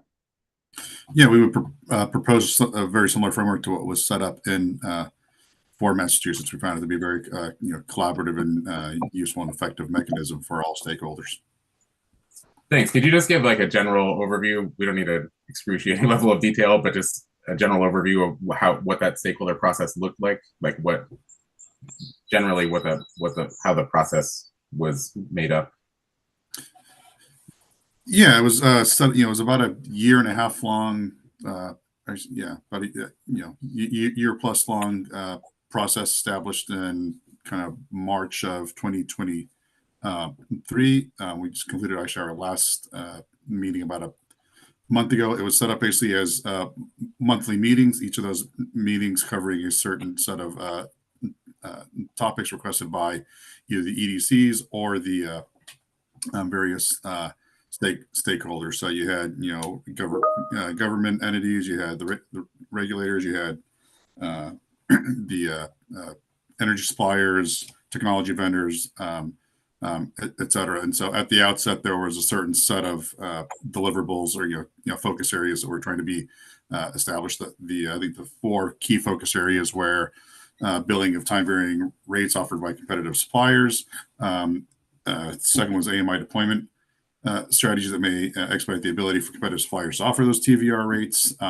Customer and third-party access to usage data, that was a very big component. And finally, customer education and engagement strategies. So again, kind of there was tried to initially lay it out as trying to cover each of those in a specific set of meetings. If things weren't completed, they would just roll over to the next meeting. But largely, it was handled through those monthly meetings. Each quarter, we would the utilities would work to issue a quarterly report. Those reports are all public, and then, like I said, a final report is due later this summer. Now that we've concluded the final set of meetings. Thank you. I actually had a question about OCC 4 that also addressed the customer engagement and adoption issue. That response says customer engagement and adoption will directly impact the company's ability to achieve the anticipated benefits. It also says customers in Connecticut will have a steep learning curve. I was just hoping to get an understanding of a general sense of what the customer behavior that's referenced here is and what it is that customers will need to learn in order for the benefits to be achieved. Sure, I can take that, Doug. So, for instance, there's a number of benefits tied to energy efficiency and reduced energy usage. So those benefits are directly, dependent on customer behavior. And while we can work to encourage and support customer behavior changes, it's hard to hold us, accountable for those changes. We're open to holding things like community, forums and other engagement channels to educate people on it. But at the end of the day, it is, those benefits do require customer behavior changes. For instance, one of the big benefits of AMI is providing customers with much greater access to usage information and usage patterns, and providing customers with various mechanisms to access that data. But it's incumbent on them to actually take advantage of it and then make corresponding behavior changes with their usage. Okay, understood.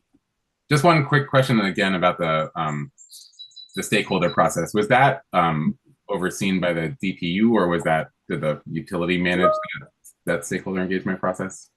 Like, was that a proceeding? Like, was it similar to what happens in Connecticut, where we have like technical meetings that are before the regulator, or was it entirely managed by the utility?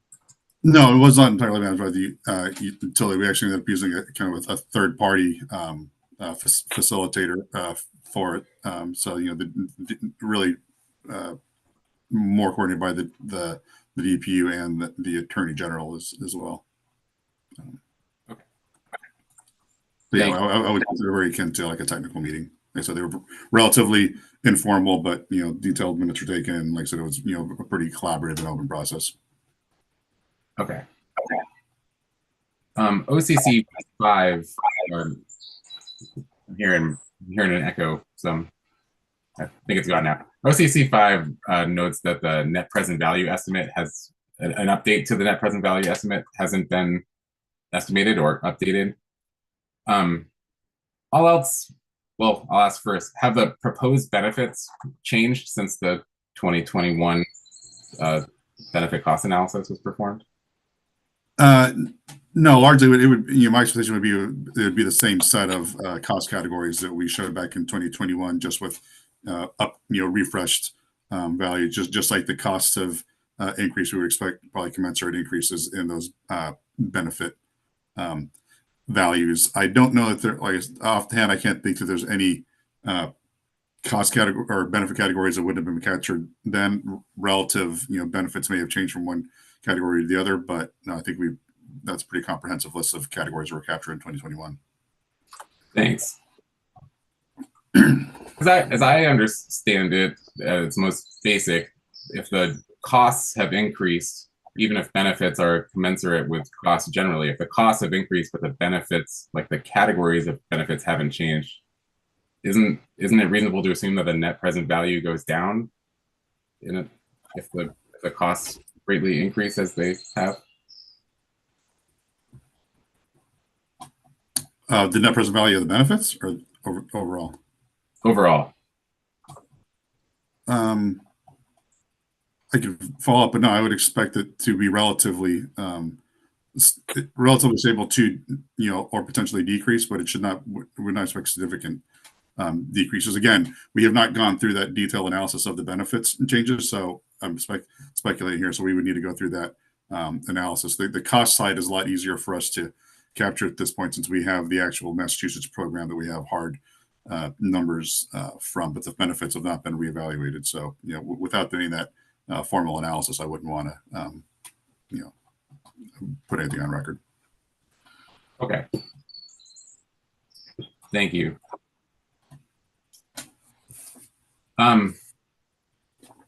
This is where I'm going to turn to some questions about the straw proposal. Well, I'll start with a question just as a baseline. I saw in the testimony on page 15, it notes that there's no material change in project scope or deployment strategy since the company's 2021 implementation plan. So if I look back to that document we were discussing before, the November 8th, 2021 correspondence in docket 17-1203 REO2, is that the 2021 proposal that's referenced here in this testimony? It is. Okay, thank you. And on page 52 of that straw proposal, it says the company issued a request for information to the 6 leading AMI vendors in the United States.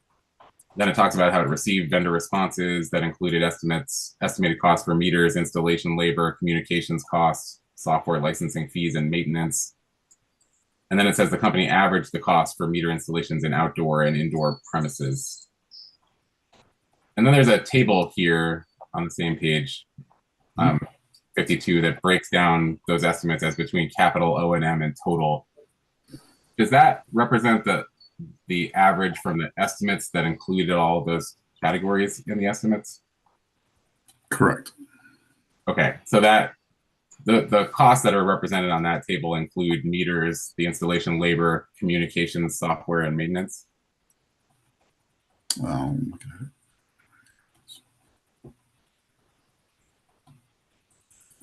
Yes, that's my understanding. Okay. Meters, installation, labor, communication costs, software licensing fees, and maintenance. Okay, I was a little confused because there's also seems to be a breakout for communication costs as like a separate cost in both the straw proposal in 2021 and also in exhibit LAP1. Is there like a different kind of communications that are to distinguish between the kind of AMI meter cost and the communications? Yeah, this would not include, so for instance, like the actual network infrastructure, which is captured separately under communications. Okay, so there's no kind of crossover between those, the reference. There's not double counting, but for instance, you have certain meters that because due to their location would be read via cellular technology. So there's communications costs associated with a specific set of meters. Okay, thank you. And do you know which of those sort of cost categories, going back to the meter costs that are broken out on page 52 of the straw proposal, do you know which of those this table distinguishes between capital and O&M? Do you know what the breakout of those constituent pieces of those bids are shown here as capital versus O&M? I would need a follow up. Okay. I'm actually, maybe I'll hold that because I think I have another request for a late file sort of at the I have some questions about how to compare the 2021 straw proposal to the update. I think I'm ultimately maybe going to ask for a late file. So, and it probably makes sense to just ask them all at once.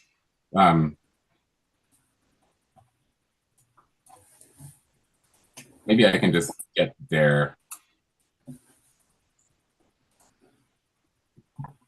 Yeah, I think what I was trying to do is compare both the testimony here as well as exhibit ESDPH LAP1 to the cost categories that are laid out in the 2021 straw proposal. And as I understand it, those cost categories are captured in these figures that are sort of in the straw proposal.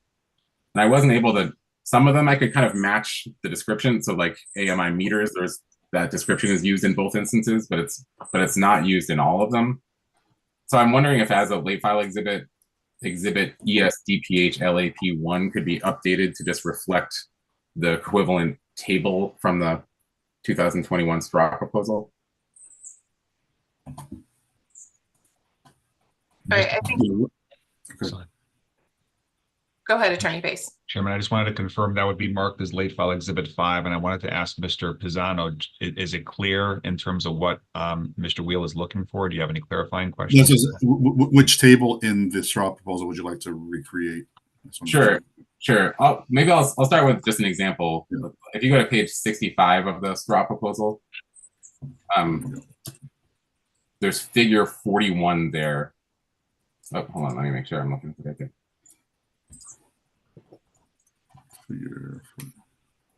I'm sorry, figure 45 on page 65 of the straw proposal shows omni-channel integration costs. But then when I go to exhibit ESDPH, and that's a total cost of $27.4 million. But then if I go to the exhibit ESDPH LAP1, I don't see anything listed here as omni-channel integration costs.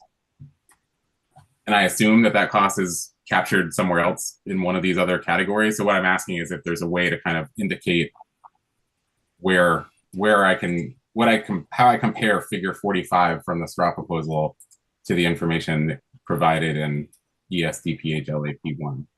Does that make sense conceptually?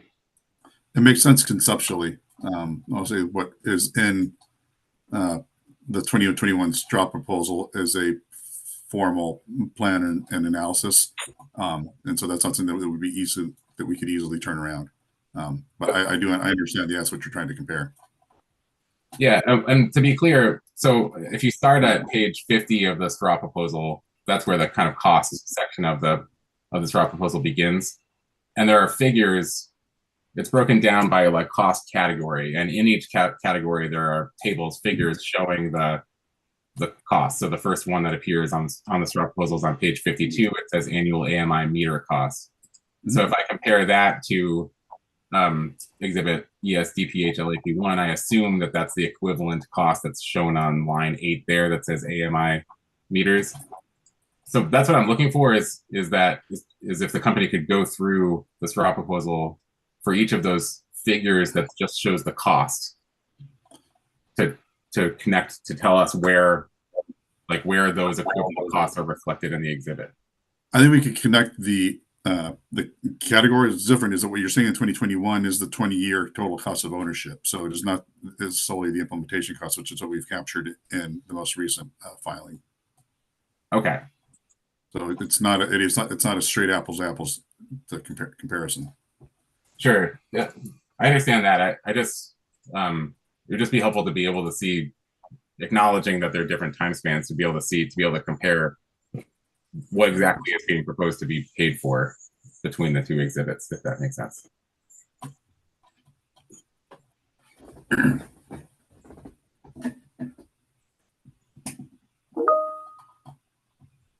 So does that make sense as the late file request? It does. Thank you. OCC 7, that response references a 2021 meter cost estimate in Massachusetts. Is that estimate similar or perhaps the same as the one we just discussed from the 2021 filing in Connecticut? Yes, it would have been this, same information that we would have used from them. Okay. So we would expect the same, provided we were able to move forward in time to take advantage of the price lock that we've negotiated for Massachusetts, we would have this, identical pricing for Connecticut. Thank you. And I did have questions about the price lock, but just one follow-up. So the process that's described in the straw proposal where the company sought estimates from multiple AMI providers across the country, when it did that in 2021 or at some point before, that process that's referenced in the straw proposal, those estimates were sought for both Massachusetts and Connecticut simultaneously? I would need to double check that. My assumption is yes, but I don't know. Okay. I don't know that we need I'm just trying to think of whether. Yeah. I'll move on because I have some questions about the price. We were doing similar work at the same time, so it would not, Okay. but I would need to go back and check those actual RFIs to see what it specified. Okay.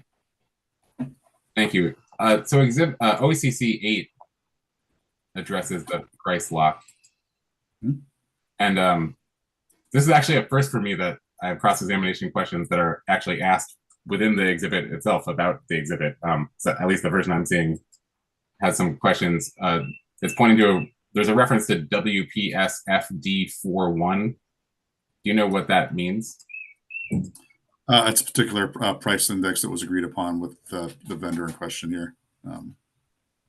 Admittedly, not one that I was highly familiar with prior to discussions, but one that we felt would be representative for, for the meters and network equipment. Okay. And the other question that's in the exhibit is there a sunset date for the price lock? I also wasn't clear on that from the. Yes, for the communications equipment, AMI meters and head-end software, it's June 15th of 2025. For the meter data management software and services, it's September 30th of 2025. Okay, thanks. I did see those dates, but I just wasn't sure that's when the price agreements expire as to those different categories. Correct. So to clarify, it's the dates by which we would need to take up the option for Connecticut. So not that the prices would expire then. If we were to proceed with a AMI program in Connecticut in January of 2025, we'd be able to take advantage of that pricing for the for the entire program. So thank you. Have these price lock agreements, do they exist as documents? Like, is this written down somewhere? These are vendor contracts. Yes. These are. Have those been filed in this proceeding? Not to my knowledge. Could I ask for that as a late file, which I assume would be accompanied by a motion for protective order, but perhaps not. But could I request copies of those contracts as a late file? Yes, we can provide them, and to the extent that there is any issue with confidentiality, we would explain that and file a motion for protective order. Thank you. That's late file exhibit 6. Thank you. And just one other question about those pricing. Do you know when when the company first received those prices that are subject to that price lock? Yeah, these are a result of our RFP process, which was conducted, started last spring of 2023. We went through that, selection process, approximately a year ago, and we're doing negotiations from, pretty much, I would say, June, July of 2023 through the end of the year. So those are the vendor contracts that were put in place is for the Massachusetts program, the latter half of 2023. Okay, so we just discussed before that generally, although we're not sure whether it's the exact same process, but generally at some point around 2021, the company initially asked for estimates in Massachusetts and then move forward. Or is that what you're describing? Move forward with actual RFPs in 2023? Correct. Okay, thank you. So has the company sought out any updated pricing for AMI infrastructure since 2023? No, we'd have no reason to. So we have contractual agreements that, we feel are very beneficial to the company and our customers. We were, through a lot of work, able to negotiate, this extended option for our Connecticut customers through, the middle of 2025. So, I think we're in good position to move forward with AMI projects. So right now, there'd be no value to it. The risk is if we do not have clarity by next summer, we're then in a situation where we would be rebidding and almost certainly, looking at price increases across the board. Thank you. Let me move on to a question back to the testimony on page 18, line 3. It says, without a defined recovery plan for timely and adequate recovery of the costs required for this project, CL&P's only possible path forward is to install AMI technology in the normal course of business over a roughly 10-year time span or longer, coinciding with the natural retirement of the existing AMR meter infrastructure. I just have a couple questions about the reference to the natural retirement alternative. Well, I guess first, the company says that the only possible path forward, aside from that alternative, the only possible path forward aside from this tracker would be that alternative of the natural retirement plan. Has the company considered whether AMI deployment could be financed through securitization? Securitization is generally for a cost incurred. It's been used for storms. I think with good success, it's been used for stranded asset recovery when costs have been incurred, and then in that instance required to divest generation at values that were less than the costs that were incurred. And then securitization provides a way for costs to be financed over time. It is not appropriate to be used for, to finance things like ongoing capital investment needs, at least in my mind.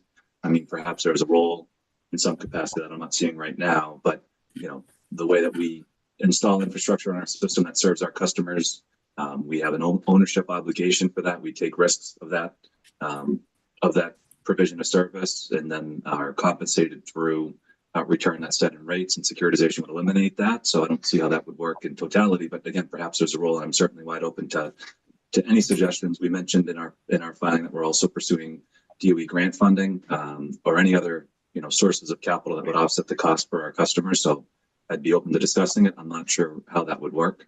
So we need to have additional discussions with folks who are closer to securitization than I am. Thank you. So has the company considered securitization with respect to the stranded asset portion of this proposal? Because wouldn't that be akin to what you just mentioned with the deregulation stranded asset treatment? Conceptually, I mean, again, any opportunity that we would have to save costs for our customers and still have a balanced approach that achieves our financial requirements to invest a significant level of capital, I am wide open to. Securitization requires enabling legislation.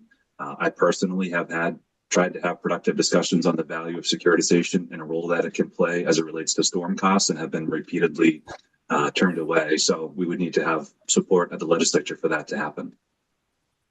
Thank you. And just one other follow-up. You mentioned the risk aspect of the company's investments.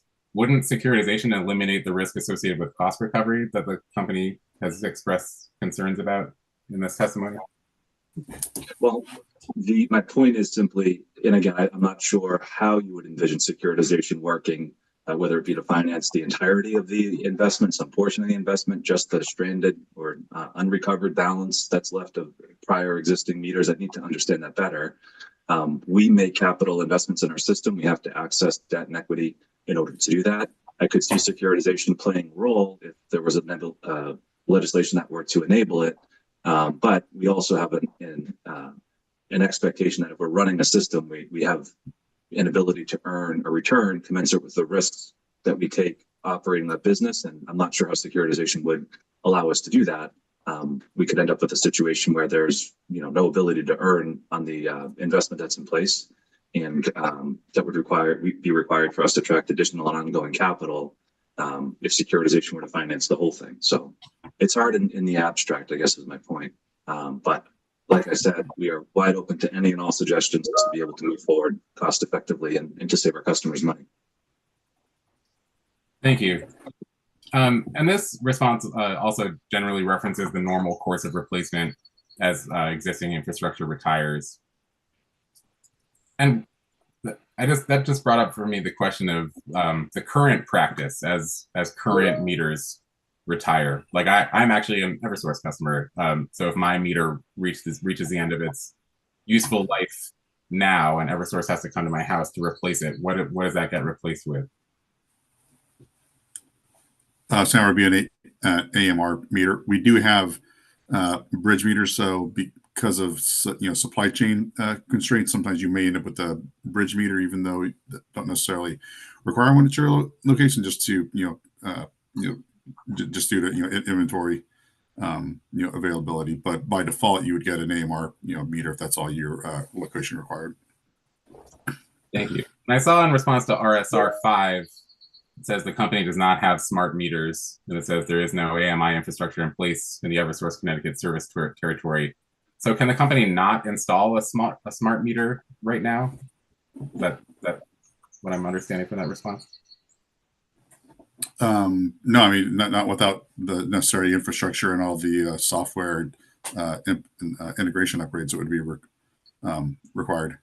And to that point, the AMI meters, for instance, that we're installing in Massachusetts are not compatible with the existing AMR technologies. It's not like you can just deploy them and read them in an AMR fashion. For instance, it's too very the technologies have evolved so significantly at this point that they're very very different.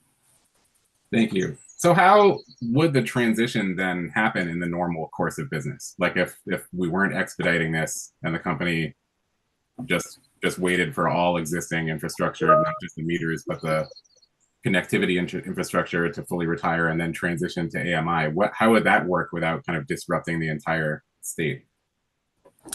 You would do it as a slow, I guess a slow transition. So ideally, you're putting network out first in a particular area and trying to look for areas where you have a concentration of meters that are ready for replacement. It's very difficult with AMI technology to replace one by one, a Swiss cheese manner. So ideally, you're putting the network in first, and then so that wherever you put an AMI meter, the network is available, and then you could slowly migrate from AMR meters to AMI meters. Thanks. So what are we waiting? I mean, correct me if this is the wrong way to think of it, but what are we waiting to retire now? I mean, absent the tracker that's being proposed here, absent an expedited process, what's the first thing that needs to be replaced in order for the first smart meter to be installed in Connecticut? Sorry, I need to rephrase that. What's the first thing that needs to fully retire and be replaced with new technology before the first smart meter can be installed in Connecticut?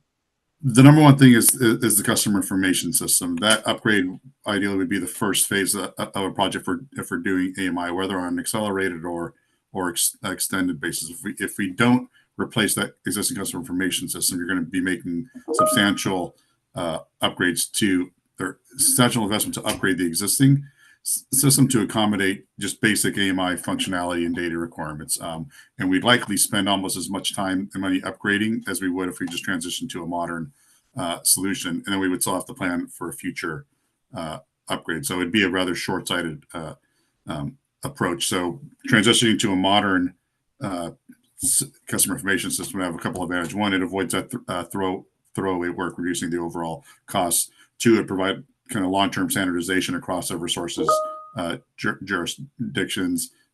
All jurisdictions would benefit from modern cybersecurity and feature enhancements, and we've selected a kind of global leader in customer information systems for the rest of our territory. So that really is a foundational upgrade.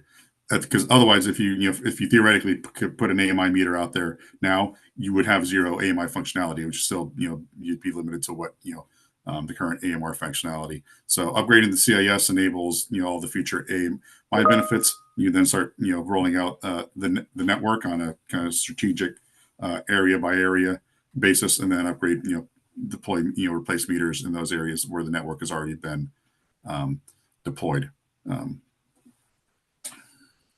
Thank you. And what's the remaining depreciable life on the current CIS? I don't know it offhand. So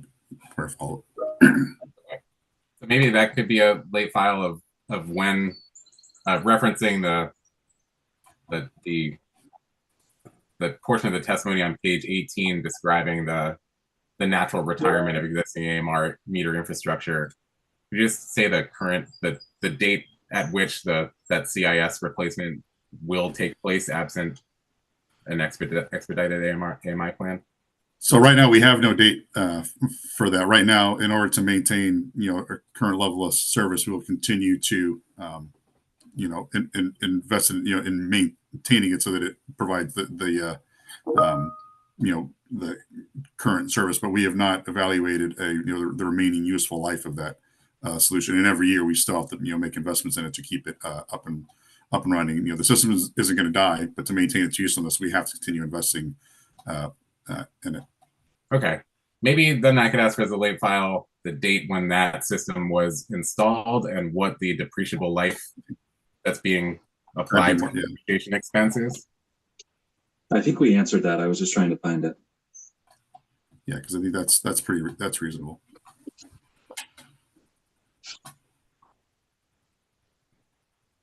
Would that have been a discovery response in this proceeding, Mr. Horton?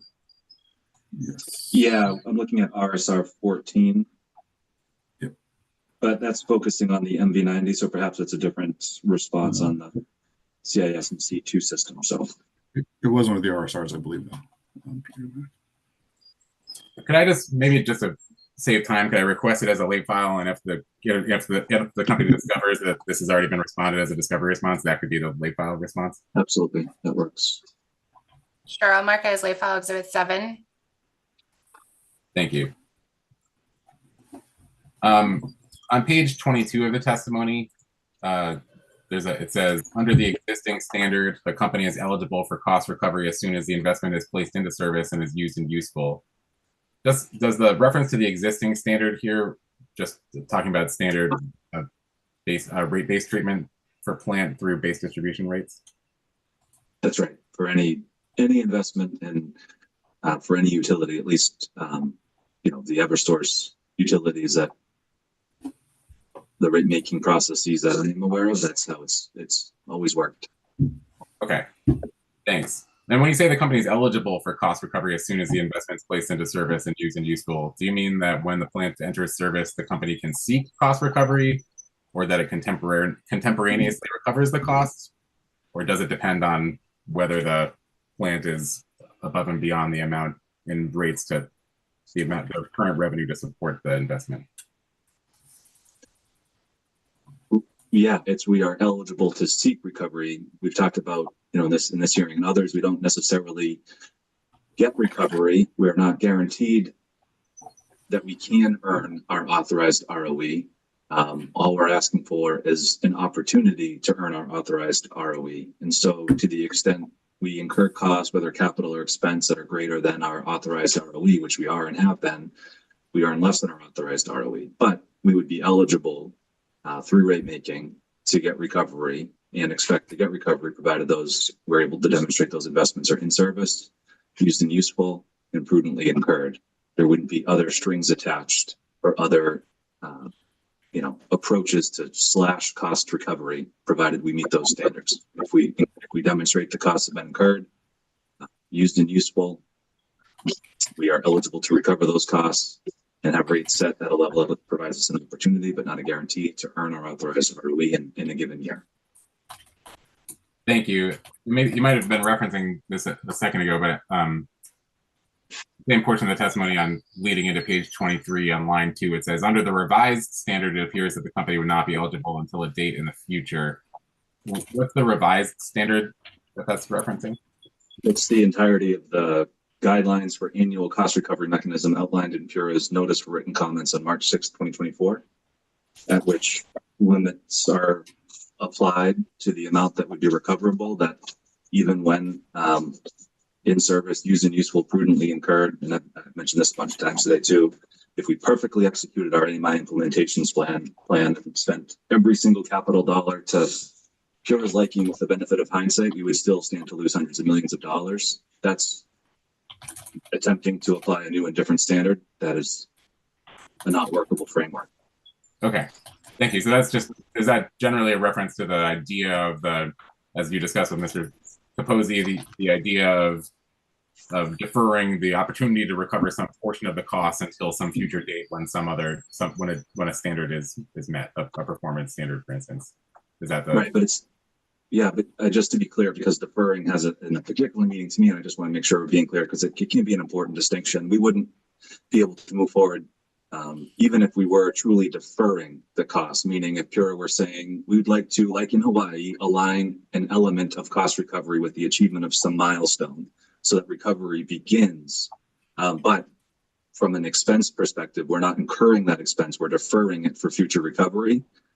That, as I view it, is providing the utility the opportunity to earn a return, because it's not incurring an expense without a corresponding revenue stream.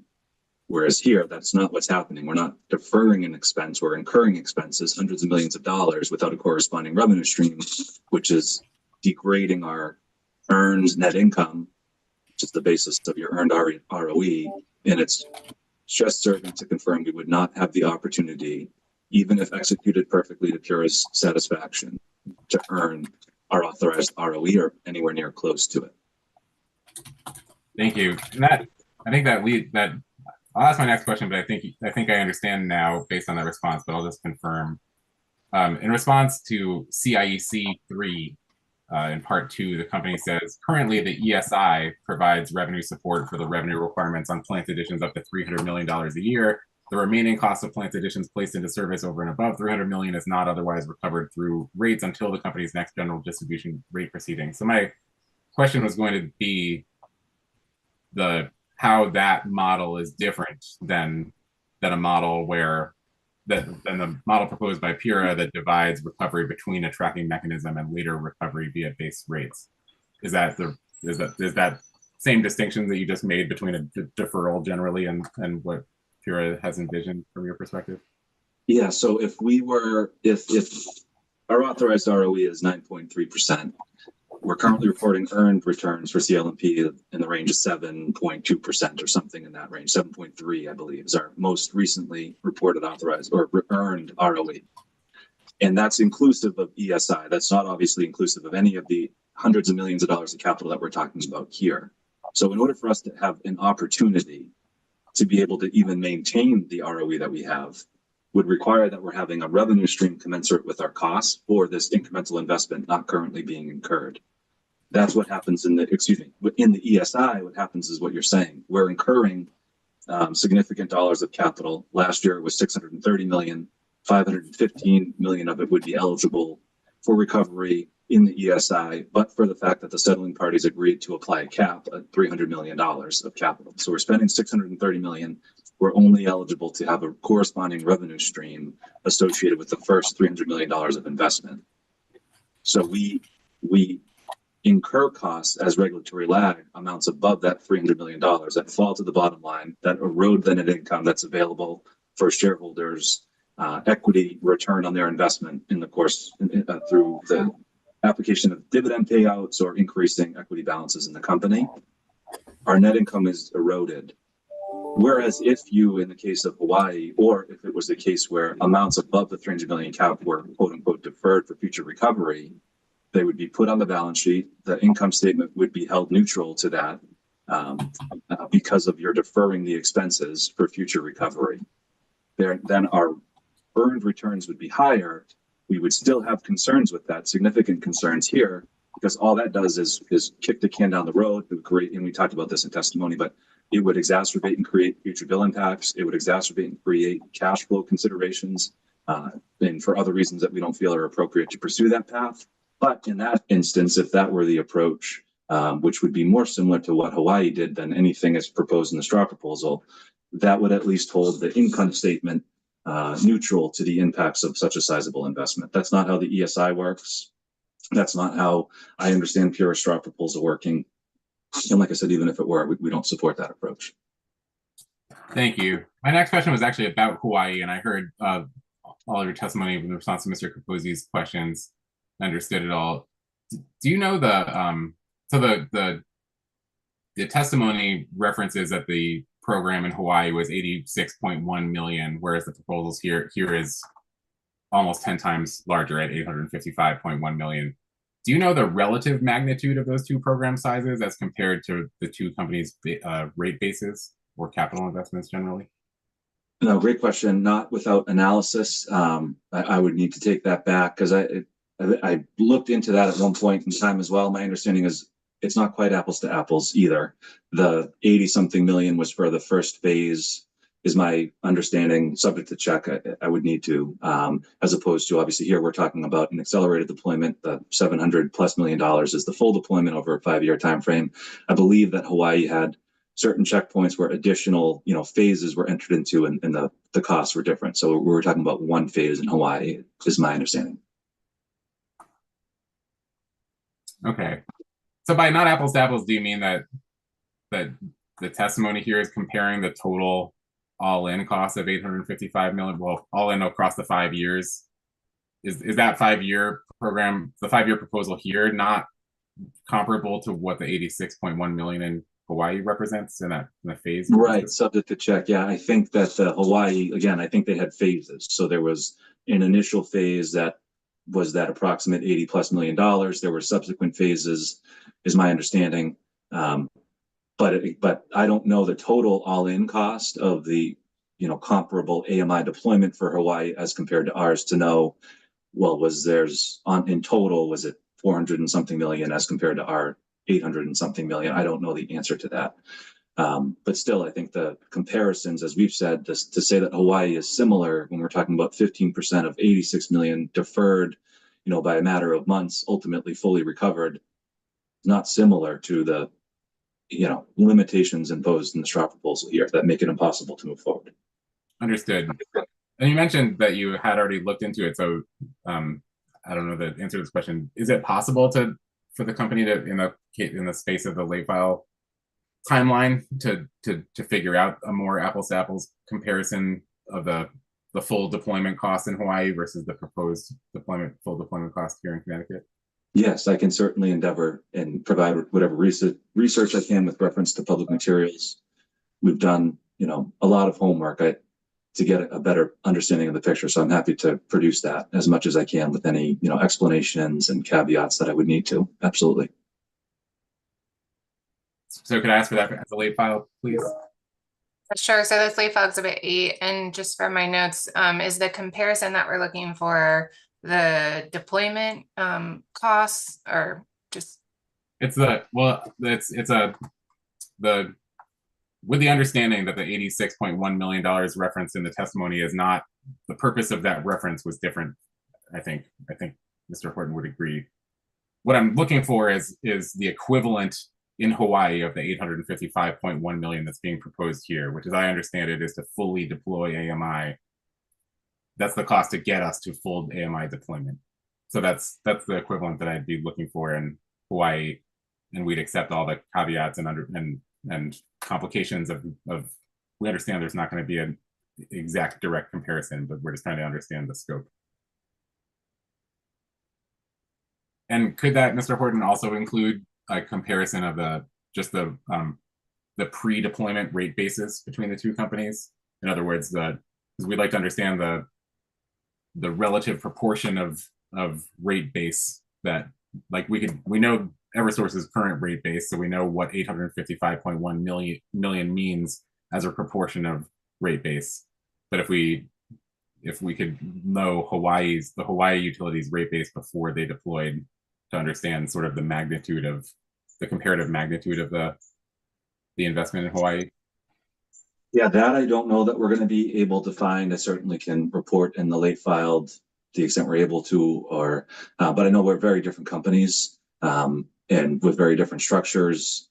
They have a bank element that's included and we don't. Obviously, there's a lot of differences there.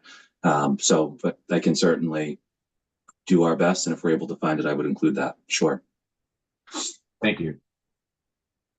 Let's have a couple more questions before Consumer Counsel Coleman has a few more questions after me. On page 35, line 2 of the testimony, it says if the framework is adopted as depicted in the REO1 straw proposal, it goes on, but there's a previous statement, but I'm just curious, is that a reference to the PBR 210515 REO1 straw proposal?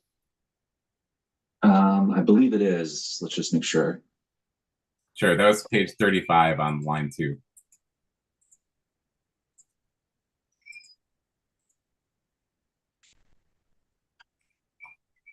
No, that is in relation to, hold on, I'm sorry, 1 second.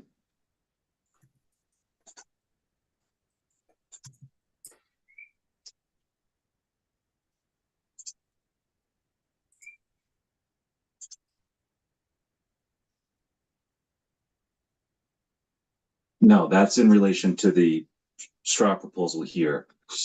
It's actually not taking into account any of the restrictions in the PBR straw proposal that I had mentioned earlier.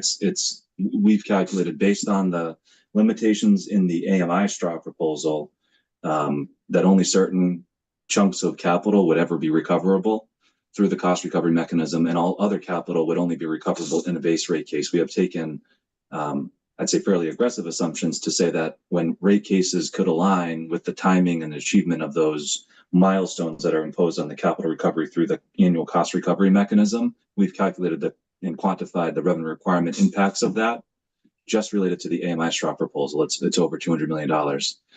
Not even taking into account the PBR framework, which introduces a whole host of other concerns where, in this proceeding, there's been a lot of mention of, well, if the company would only file a rate case, that would solve the concerns. It would then be able to recover AMI costs, which when you look at the mechanics that are being contemplated in the PBR straw proposal would never be possible, where depreciation is set based on a historical 13-month average, where there's no accommodation for known and measurable changes after the test year, where there's severe limitations on the amount of capital that's reflected, which also is inherently and internally inconsistent if you're allowing capital to come in after the test year, which the PBR straw proposal contemplates doing, but then limiting the level of depreciation expense, which is recovery of those capital additions, limiting that to a historical 13-month average, it just doesn't work. So we haven't taken those limitations into account here either, which would only increase the amount that we would expend, incur, and even if executed perfectly to pure satisfaction, would not recover. We would lose well in excess of $227 million. Thank you. On page 40, line 11 of the testimony, it says, and this might again be a question for Mr. Pisano, it says because the company is proposing to develop annual work plans and because the company is insisting on implementing a stakeholder framework to incorporate feedback, the annual process before PURA will provide a level of transparency and accountability that's not otherwise easily facilitated in the absence of timely rate recovery. How does the company plan to incorporate feedback from the stakeholder framework into the AMI rollout process? Can you direct me to where you were just reading? Page 40 of the testimony on line 11.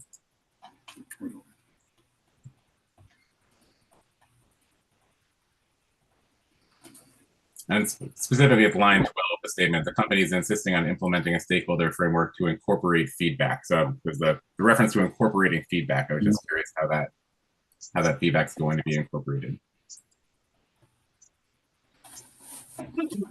It's referencing like the stakeholder working group process that we discussed earlier. There are details of the implementation which we would want to make sure are done in a collaborative manner with stakeholders. For instance, supplying of data to third-party suppliers. It's got to be a process that works for both sides. So that's an example of incorporating the feedback. Okay, thank you. And this is my last question, and it relates, I think, to Mr. Pisano, to the conversation we had before, sort of about the timing of the deployment, the mechanics of how the deployment would work. So on the testimony on page 11 references that the accelerated deployment would cover the company's entire service territory over the course of 5 years or less. Can you explain the timing mechanics of the deployment in terms of I can see on the exhibit LAP1 that there is timing for the for when the capital expenditures would be incurred. But can you just give a general overview of, we talked before about like the first meter entering service. Is the entire IT customer service support structure, does that need to be in place before the actual metering infrastructure can be deployed? No. So overall, all the IT work and the network work is a roughly similar time frame, somewhere between 18 24 months. However, we would stagger them because you don't want to install network infrastructure that's not going to have any meters to talk to for years. So very high level timeline. You would start with all of the system integration work and customer information system upgrade. That's going to chew up roughly your first two years. With the latter part of that, probably the latter 6 months or so, you would start deploying the beginning of the actual AMI network itself, so that you're about 6 months ahead of that actual kind of AMI go live, where you enable the very first AMI meter to be deployed. You're then starting that AMI meter deployment, like I said, probably roughly 2 years into the formal project kicked off, and that's where you have that kind of 3-year meter exchange program. And so for that, the network deployment would have started, like I said, maybe 6 months before those initial meters, and would continue on through about the first year of meter deployment. Overall, you're going to deploy your network much more quickly, so you want it to be ahead, but not too far ahead. So you can, but to answer your first one, yes, you can deploy the network completely independently. It just isn't going to have anything to communicate to in the back office or in the endpoint. So it's more just a matter of aligning the optimal timing for that portion of the project. Thanks. I know I said that was the last question. I just have a couple of follow-ups on it. So I'm looking at exhibit ESPH LAP1, referencing what you were just talking about, the meter deployment, how meters don't start being deployed until year 3, but then looks like that process continues for the next 3 years, as you said. So the first kind of customer set who gets meters at the beginning of year 3, are they going to be able to access like the full amount of benefit of AMI? Right. Yeah, that is one of the fundamental benefits of organizing the project in this manner, is that there is no one, it's equitable benefits, but yes, on day one, you're not pilot mode. It is full AMI benefits to customers on day one. That's exactly what we're doing in Massachusetts. Okay. But then there are customers who aren't going to access those benefits until some point, until that 3rd year of deployment. Is that correct? Correct. Just as whenever the deployment gets them, and that's just a matter of 3 years for the volume that we're talking about is about as fast as anyone would go. It's a numbers game. Obviously, you can throw more people at it, but the faster you go, the more exceptions you're creating. It just makes it a much tougher to manage. But 3 years we feel is that sweet spot for the volume of meters that we're talking about in Connecticut, and matches what we're doing in Massachusetts as well. Okay, and those year 3 customers, as a matter of rate making, they would be paying starting in year 1 for the AMI deployment, correct? Like they wouldn't be exempt from the cost of the tracker. That's correct. Mr. Hardy can speak to that better than I can. They would be because the CIS system would be, or any of the assets that are in service would be reflecting additions that are in service and used and useful, and then the meters, which would come later, wouldn't be reflected in cost until they're in the same way providing service to customers. Okay, thank you. I'm going to finally turn it over to Consumer Counsel Coleman. Thank you very much. Just actually, if you don't mind, because I think on that point, that is where, and I got a little defensive earlier when speaking with Mr. Capozzi. I can think back to years, and we had talked about that very concern that the OCC raised, which I believe is valid, meaning customers are going to pay for the system. So is there some way that we could align recovery of costs with the achievement of benefits? And I can agree that makes some good sense. But the concerning aspect to me is, by saying that statement years ago, resulted in a framework which is so far removed from something that's workable for us.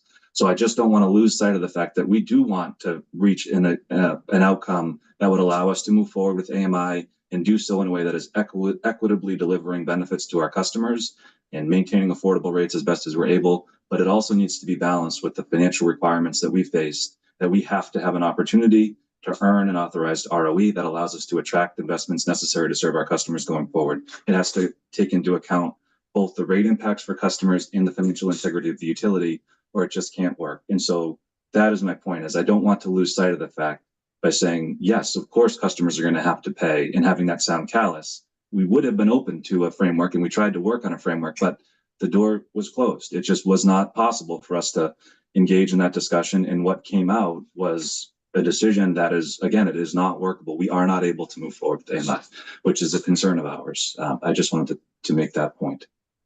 Thank you. I'll pass it over again to Consumer Counsel Coleman. Thank you. Thank you. Good afternoon, Chair Gillette and the Eversource panel. I guess I wanted to start with one follow-up on the exchange Attorney Wheel and Mr. Paisano you just had in terms of the timing of the deployment of the infrastructure and the benefits in terms of integration with the network. I guess I just want to make sure I understand. So because the system integration and network upgrade work is happening in advance of the actual physical meter deployment, as soon as a customer would receive a meter and it was turned on, they would have full capabilities in terms of data access and whatever else. If the authority approved a time varying rate, for example, that would be sort of an immediate switch. Is that what you were explaining? That's correct. I mean, obviously, with the example of a time varying rate, that time varying rate will have been a whole process there. But whatever AMI functionality exists, there is no, wouldn't be a phase. So when a customer gets an AMI meter, it is fully AMI functional, and they would have access to that usage data and all the other benefits of AMI. Okay, thank you.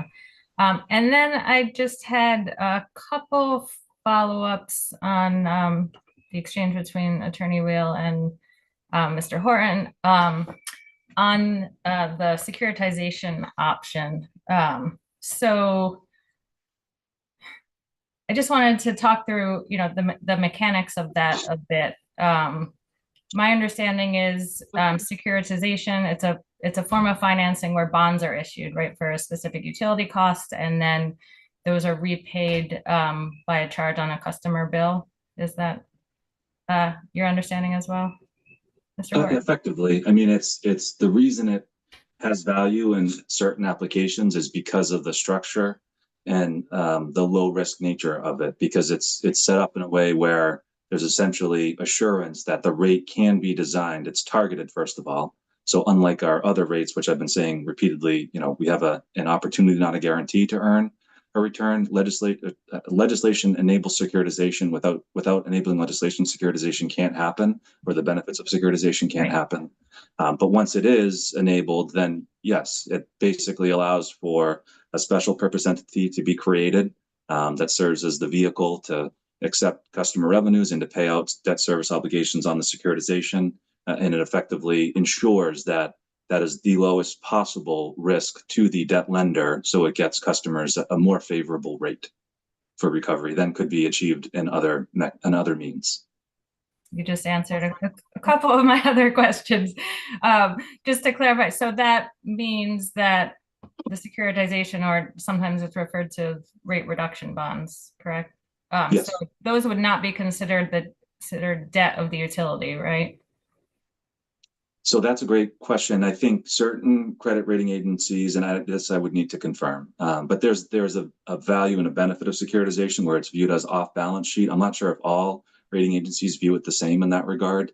I would need to confirm, but it is typically excluded from the capital structure for rate making, unlike other debt, because again, it's a separate entity. And so when evaluating the total equity or capital structure, I should say, securitization, which is debt issued, but is a separate vehicle entirely, then that's debt that sits in our books. That is one of the other benefits. Okay, and because I think the more debt that's included in the capital structure, the more debt that's included in the capital structure, the more financially risky an entity is. So by having securitization effectively remove that debt from the capital structure has a benefit to the overall capitalization of the company. Okay, thank you. And then just in terms of securitization process and the intersection with a prudency review. We've talked about a prudency review in the context of the cost tracker. So I just wanted to compare that to a prudency review if we were working within the securitization framework. Does the securitization framework still allow for a prudency review of costs? Absolutely. You know, again, as on the matter of storm cost recovery, I personally, and I mentioned this, have been trying to have conversations with a number of people in Connecticut, anyone who will listen, been repeatedly turned away on the value that securitization can bring for customers. And it certainly is not a way to skirt any of the prudence review process that must take place. There's a separate proceeding by which we would demonstrate for securitization, provided it was allowed for under enabling legislation, which currently isn't for storms, or I wouldn't think for this, but say it were, PURA would still have all opportunities to review the prudence of the underlying costs that are sought for recovery, as well as to review the securitization plan in order to confirm and determine that it's beneficial for customers to pursue securitization versus some other means of financing. It doesn't get around any of that. In fact, usually there's a requirement that the commission has to decide and determine that securitization is beneficial from other alternative forms of recovery. And that's something that we're trying to pursue, but for whatever reason, it's been infected. It seems like in Connecticut that securitization is bad for customers, and we've not been able to get anyone interested in having the conversation. So given that, let's take the AMI example. There's a 5-year rollout plan. Customers would be charged a rate reduction bond on their bill, essentially, throughout that 5 years. So what would the process or mechanism be if PURA in its annual review found that there were some costs imprudently incurred? Would those customers be reimbursed? So it's hard. This is a completely new proposal, at least as far as I'm aware. If there's a proposal out there in this proceeding on securitizing the assets, I've completely missed it. So this is hypothetical for me, but I'll do my best to, engage. The securitization would be unchanged. The benefit of securitization is for the securitization lender. Again, they have assurance of what they're going to recover. So I would think what would have to happen is the amount that is securitized for AMI would be determined in some way. Separately, we would then use that capital to finance a portion of the AMI implementation, and we would manage the implementation, as prudently as we can, and that would be subject to some other future determination of prudence by PURA. If in the event something were found to be mismanaged or managed imprudently such that we couldn't recover the cost, the securitization itself wouldn't change, because the whole idea is it can't. The whole reason you get the best available debt rate is because it's essentially untouched.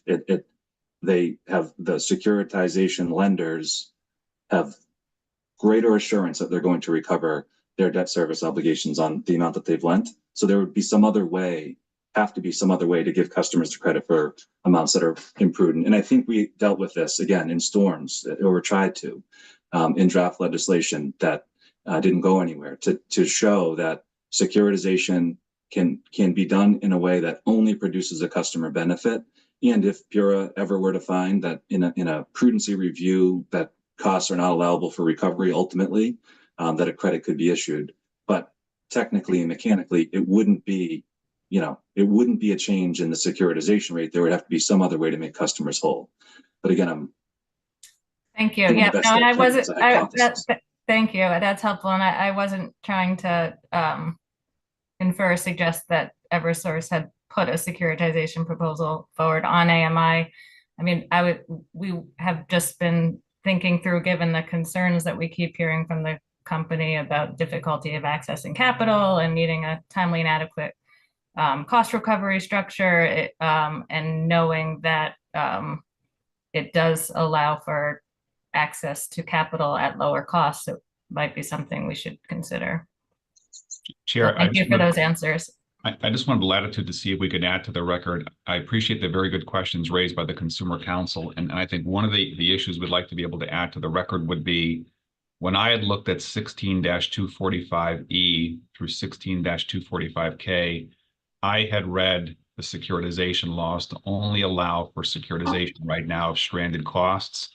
And for those years where the energy efficiency funds were reutilized by the legislature, we did not see it as extending beyond that. But if it's helpful to Consumer Council Coleman and to the chair, we can just put something in one of the late files that confirms that analysis, just so it's there in the record, if you think that's helpful. I've done this similar analysis and I agree with you. I don't think that's necessary. Right, thank you, Consumer Council. Thanks. And I think those are all my questions. Thank you. Great. Thank you. Let me turn back to our agenda then. Attorney Nigro, does the DEEP have any questions? Thank you, Chair. We have no additional questions. Okay, thank you. I've just got a couple to follow up on some of the earlier exchanges to make sure totally understanding here. Just picking up on the alternative kind of financing, not in the vein of securitization, but rather what the Green Bank had offered in its written exceptions dated December 5th, 2023. Are either of the witnesses familiar with the Green Bank's written exceptions from 171203 REO2? No, I do recall at the time seeing them, but I'm not prepared to speak to them in any great length today. Okay, thank you. I think I just had a simple question as to whether the company had considered or had any discussions with the Green Bank as to its offers for alternative financing mechanisms. And is the answer no, or just we don't have any witnesses that could speak to that? We don't have any witnesses that could speak to that. So I did have one meeting with them just to understand what their role, but nothing further than that. So no, it's not been built into any plans or anything. But enough that I understood their accept what they had filed. Okay.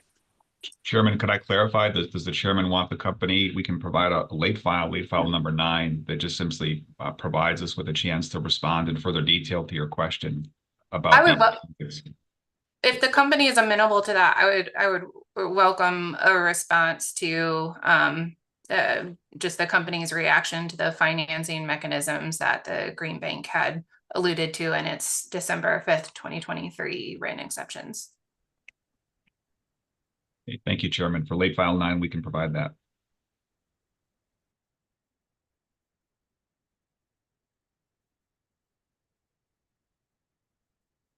Thank you. Okay. Jump all over the place here. Following up on an exchange about the legacy meter replacement, can you remind me, did the company consider like geo-targeting of replacing legacy meters as a potential to reduce the stranded assets for those legacy meters? And by that, I mean like a targeted deployment based on the end of useful life of meters, assuming that they were like installed at similar points in time in different areas of the service territory. Yeah, so we have looked at that, and if we were to proceed with a formal project, we would prioritize.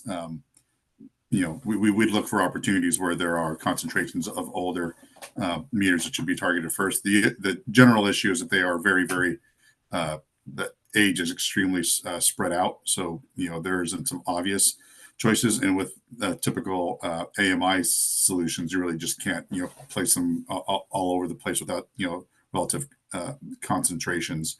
One thing that we would look at is potentially the increased use of cellular technology, which can be used on a more individualized basis, but it generally has a higher overall implementation and cost of ownership. So, but Okay. yeah, it's certainly something that, in general, yes, we would look at that as part of any detailed deployment plan. But yeah, fundamentally, there isn't obvious places where you have a giant block of old meters, for instance. Thank you, Mr. Pisano. And how that intersects with the cost recovery mechanism. If the company was able to take advantage of those types of strategies, would that like naturally factor its way into the cost recovery mechanism? Just trying to think through that. Not sure I understand, Doug. Yeah, maybe if you could clarify, I wasn't quite tracking either. Could you restate the question?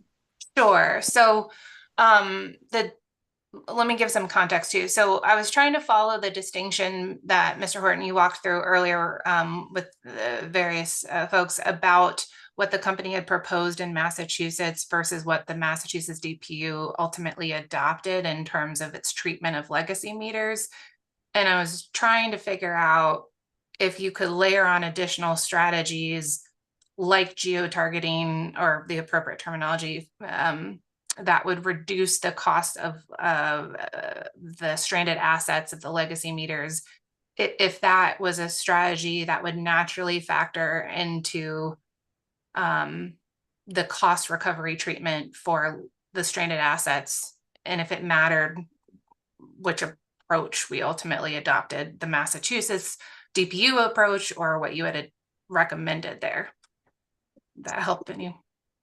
I think you're saying that if there's a way to lower or minimize the unrecovered balance at the end of the unrecovered balance of existing AMR meters at the end when AMI is fully deployed, would that naturally flow in to, and I think it would flow into either what the Department of Massachusetts ultimately adopted or what we proposed initially in Massachusetts and what would have to be implemented here in the absence of, having the Massachusetts model adopted here, because at the end of the day, the unrecovered balance that's left over whenever the AMI's metering systems are deployed is what would be, subject to that treatment that I had talked about.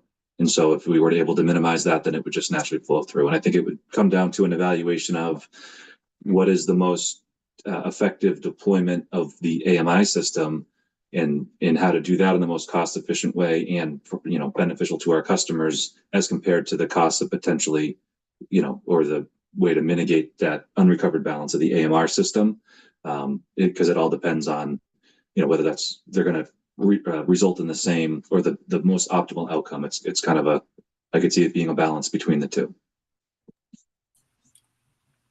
Yeah, and I would concur with Ms. Horton. Thank you. So sticking with that topic, the difference between what the Massachusetts DPU adopted versus what was proposed by the company in that proceeding, understanding from the exchange earlier that the Massachusetts DPU's approach could only be adopted in an actual base rate proceeding, assuming I have that right. Is there an ability in your mind for us to change course and the design of a cost recovery mechanism here at the company's next rate case in Connecticut? Meaning, like, would we be able to adopt the treatment of legacy meters and stranded costs that you initially proposed in Massachusetts and then switch to the Massachusetts DPU approach at the time of your next rate case? Is that feasible? And then the second question would be, is it advisable, but is it feasible?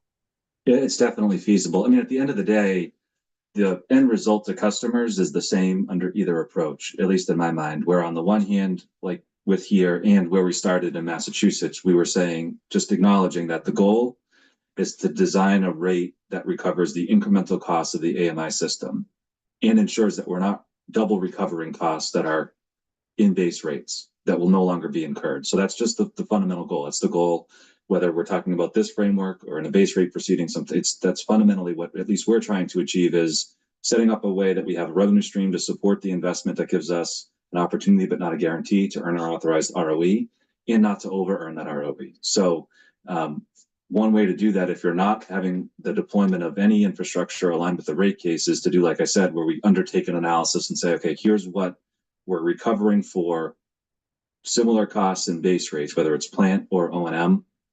We establish that threshold amount and then just come up with a way to give credit for that in the tracker. That's what we would need to do here.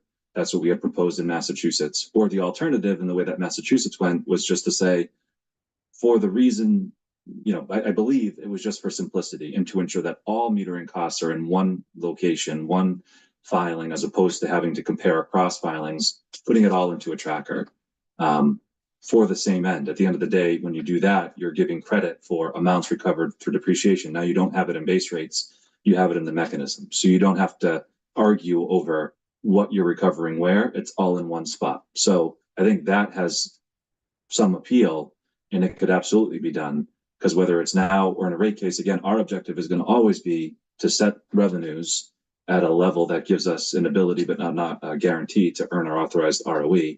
And we can do that by shifting certain costs into a tracker or into base rates, provided they're done on a going forward prospective basis, giving us that opportunity, or to retain the tracker and have costs not go into base rates. There's a lot of different ways to skin the rate making cat. Okay, so if a cost recovery mechanism was adopted now where the treatment of legacy costs mirrored the company's proposal in Massachusetts, but then it was switched at the next rate case with some point in time in mind to a model, for simplicity's sake, that mirrors what the Massachusetts DPU adopted, that is, from a rate making perspective, an acceptable approach. Yes. Thank you. Okay. So switching over to the benefits discussion, just a very simple question to start. Are there some benefits of AMI that will not be realized or fully observable until the AMI system as a whole is fully deployed and up and running? I would say fully. So a lot of the benefits are tied to the number of meters you have on AMI. So for a lot of them, the base functionality might be enabled on day one, but the benefit will will increase over time until you're steady state. Another example too, where you don't have an instantaneous return, is, say, meter reading costs. So fundamentally, right now we're driving around reading meters via the mobile vans. If you install one AMI meter in a neighborhood, you still need to drive through that neighborhood to read the rest of the meters. And it's the same if you do 2, 3, 4. You need to get to a certain to a relatively high concentration of AMI meters before you start seeing those benefits. You can start consolidating meter reading routes and reading the remaining meter population more efficiently. So that's when on day one, and for the early part of the project, you have almost zero benefit, and then you start seeing those benefits increase until you can finally retire your the legacy meter reading methods. So 2 examples. Thank you. I appreciate that. So my question is around a prudency review to be undertaken by the authority at a later date. Let me ask if I'm understanding the company's proposal, and I should have clarified up front. I think all my questions are about understanding the company's proposal. Just start there. So I think I understand the company's proposal to be that you're asking or suggesting that PURA undertake a prudency review on an annual basis if your cost recovery mechanism is implemented. Is that an accurate characterization of your testimony? I think that our expectation is that PURA would endeavor to do that, as it's started to do with the ESI. We've gotten that feedback in other proceedings that that's a necessary prerequisite. It wouldn't though, stepping outside of that expectation, in my experience in Connecticut, it wouldn't be a requirement. There are mechanisms that we have in place in other jurisdictions where the rate is set based on our initial filing, subject to future review and reconciliation. Those rates remain in effect, and sometimes it can take time for the regulator to get through and review all the prudency. So you could do it you could do it multiple different ways. We thought that based on our experience in Connecticut, the most likely and most palatable approach would be to provide all the documentation on a contemporaneous basis to facilitate that review, should Pura undertake it. And we certainly think that would be an appropriate outcome. Thank you. I think you've anticipated my next question. I'm just trying to explore the company's position on the timing of the different options for timing of prudency review. So if the authority were to approve the company's cost recovery mechanism such that there's like an annual reconciliation, but the authority modified the company's proposal to hold the prudence review either until the next rate case or until the next rate case after the AMI system had been fully deployed.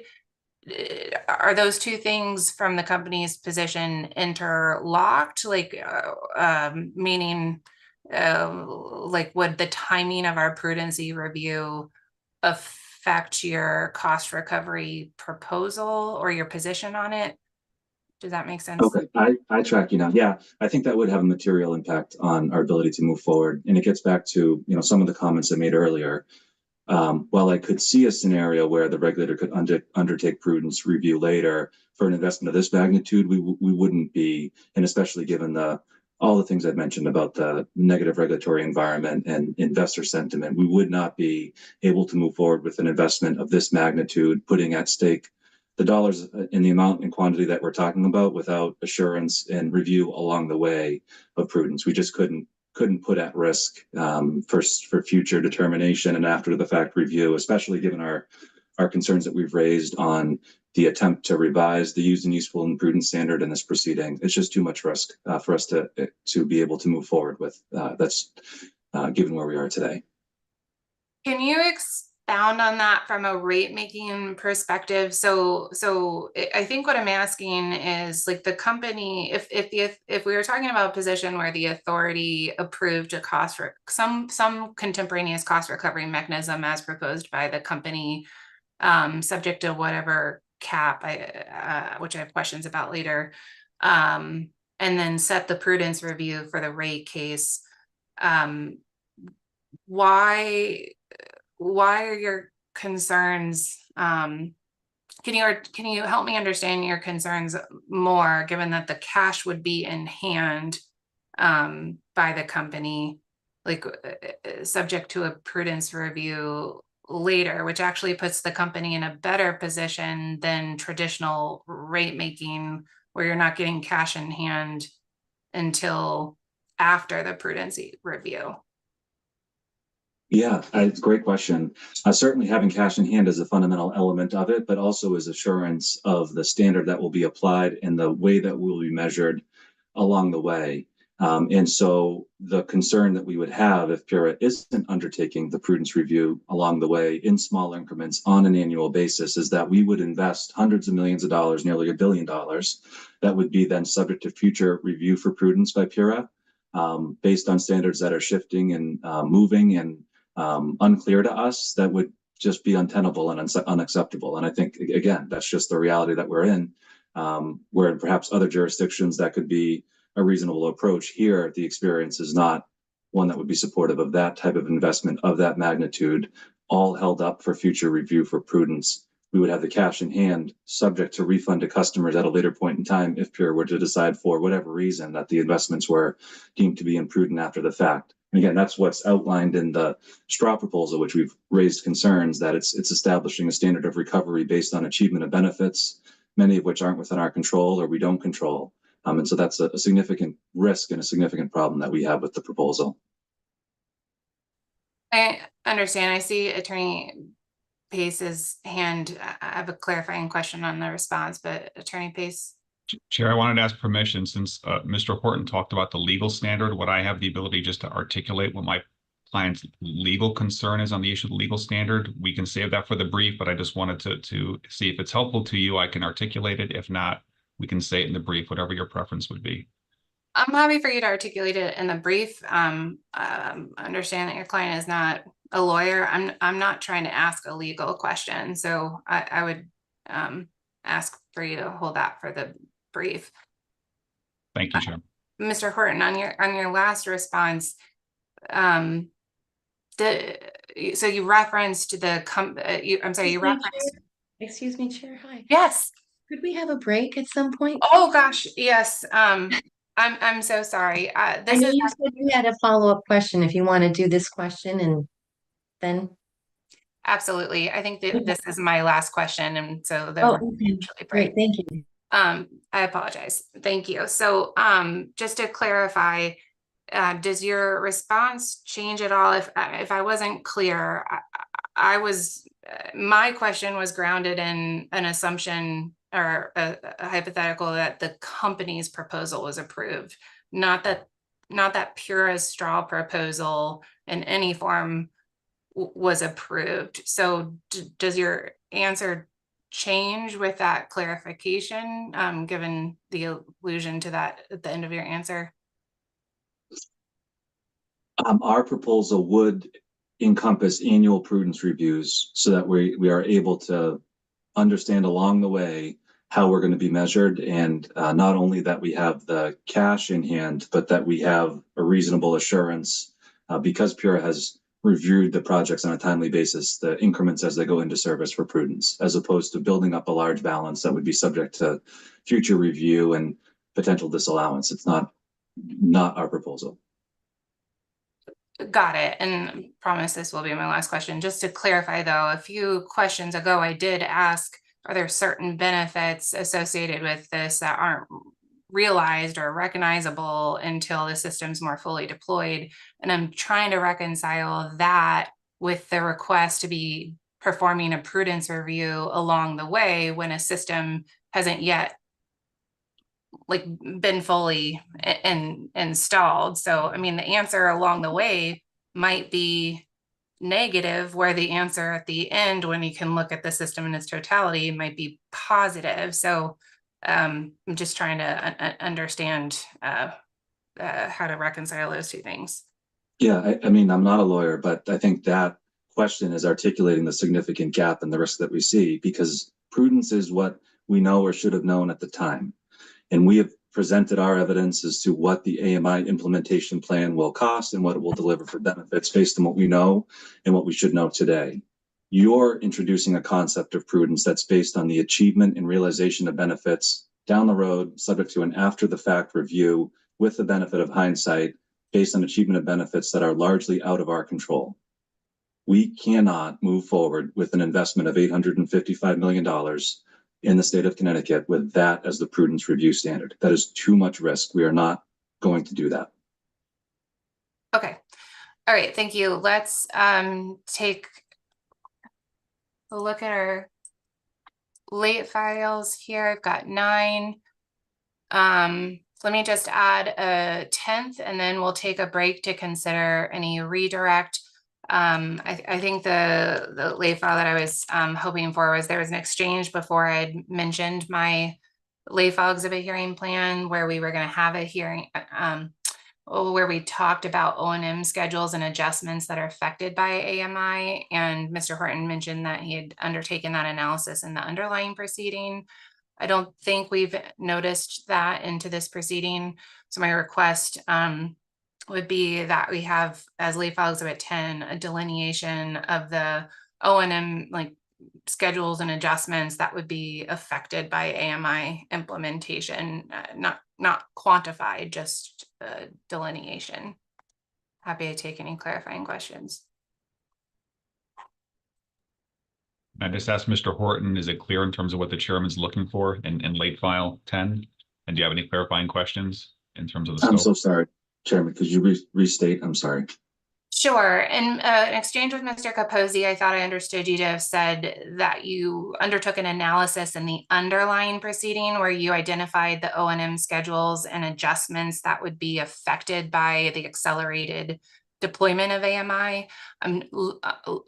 Since that's not part of this record, I'm asking if it's possible to get a delineation of the O&M schedules and adjustments that would be affected by AMI accelerated deployment, not quantified necessarily, just a delineation of what would be affected.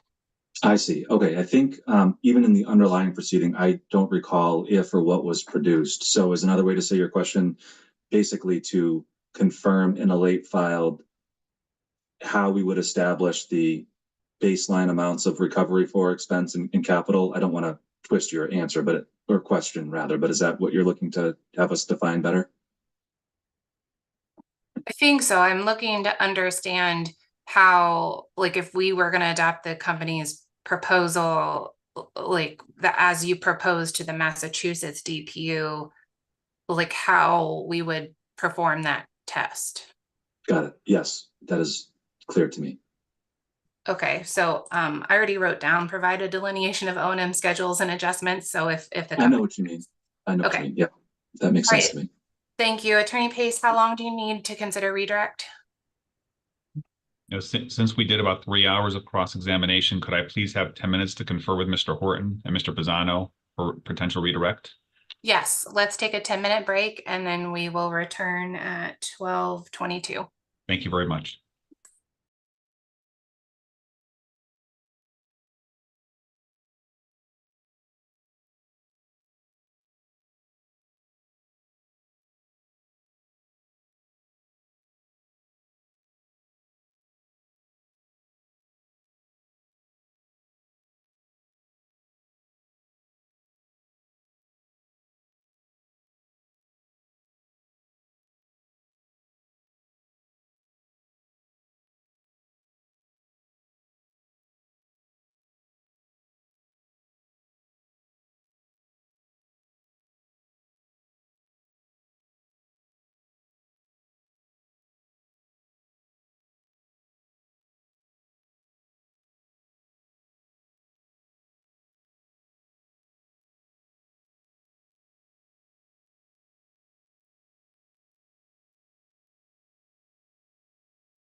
Chairman, thank you for the latitude to consult with my clients, and we will have some very limited redirect for Mr. Horton.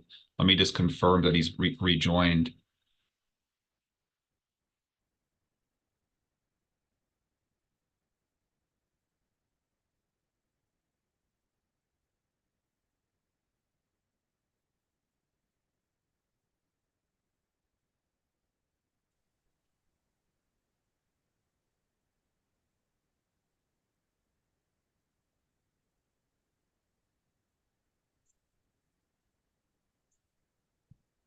Thank you, Chairman. Do we have permission to proceed to have some very limited redirect of Mr. Horton?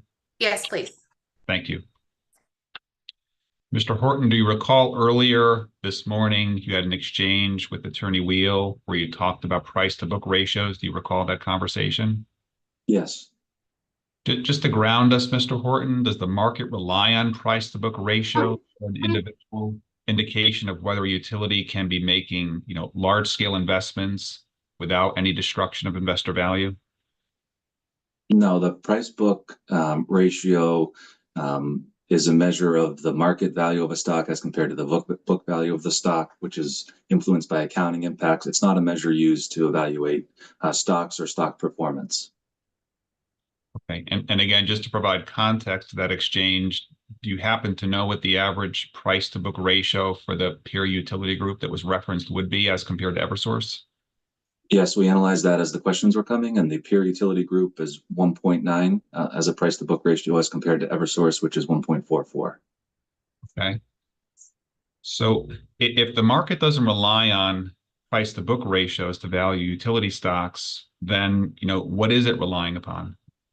Investors generally rely on price to earnings ratios, which is why we showed the analysis that we did, providing an example where we illustrated that we as Eversource and the discount that we're trading at relative to the peer group require a higher level of net income in order to keep earnings per share flat, whereas our peer group utilities, which are trading at a premium to our price, would require less earnings in order to support that same level of incremental investment. Okay, thank you, Mr. Horton. That was my limited questions for redirect examination. Chair, we do have one administrative request for the chairman, and that would be that I put in my notes that the chairman had said that there would be a late file hearing if needed on June 18th at 9 a.m. And our request would be, would it be acceptable if we were to have as a drop dead date for submission of late files to be June 14th, which is a Friday. And if something is ready earlier, we can submit it earlier, but that would be Friday the 14th. And under the chairman's date for when the hearing, that would be the following Tuesday, the 18th. Would that timing work for the authority?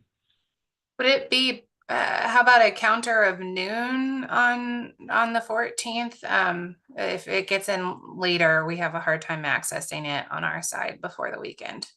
Thank you very much, Chairman. We can do noon on the 14th? Yes, please. Thank you. Okay. All right. So with that taken care of, Attorney Wheel. Sorry, I might have jumped the gun. I just had an administrative matter, but I didn't want to. No, please. That it is related actually to the last thing Attorney Pace just mentioned, which is that unfortunately neither Consumer Counsel Coleman nor I can be at a late file hearing on the 18th of June. So I just wanted to flag that we weren't aware of that scheduling until the chairman raised it during this hearing.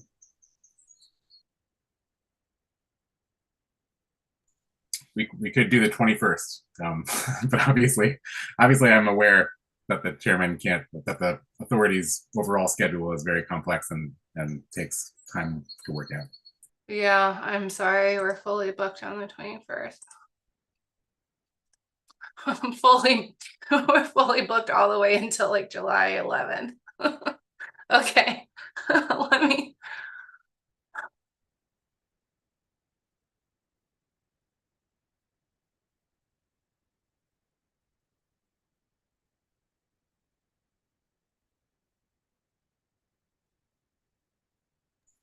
I can just add, of course, we understand the authority can take our availability under advisement and can schedule the late file hearing for when the late file hearing needs to be scheduled, and we can endeavor to have OCC represented generally at the hearing for whenever it has to be scheduled.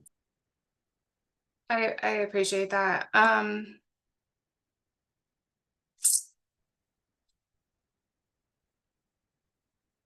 Let's do this. Let's hold the 18th. I'm gathering that doesn't matter what time that day, neither of you are available at all that day. Okay. Unfortunately, yes, that's true. Okay.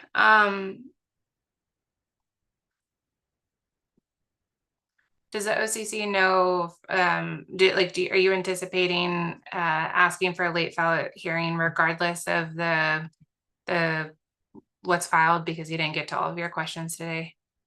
No, that we don't know. But at this time, we don't know whether we would request a late file hearing based on what's in the late file exhibits.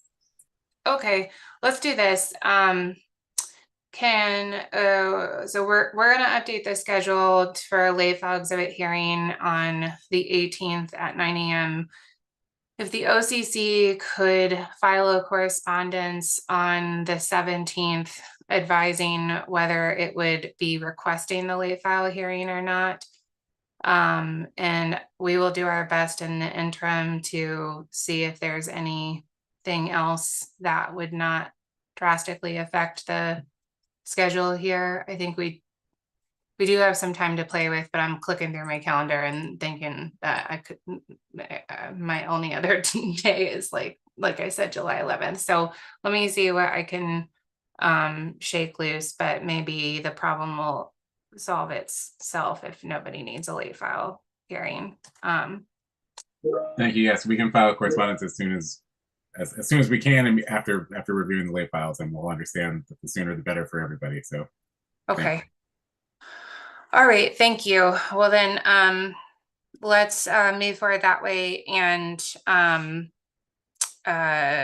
we'll see the late file exhibits at noon on the 14th and go from there. I'll just ask that parties be mindful of the external calendar to see, in case there are any updates.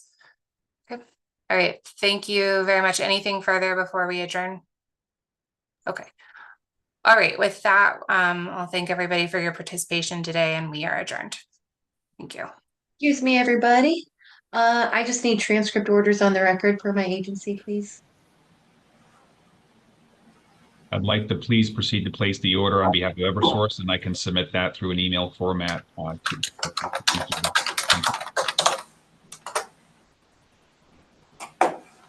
Anyone else? And I'd submit on behalf of the Office of Consumer Counsel. Thank you. I'd like to submit an order on behalf of Department of Energy and Environmental Protection. Thank you. Right, I think we're all set. Thank you so much, everyone.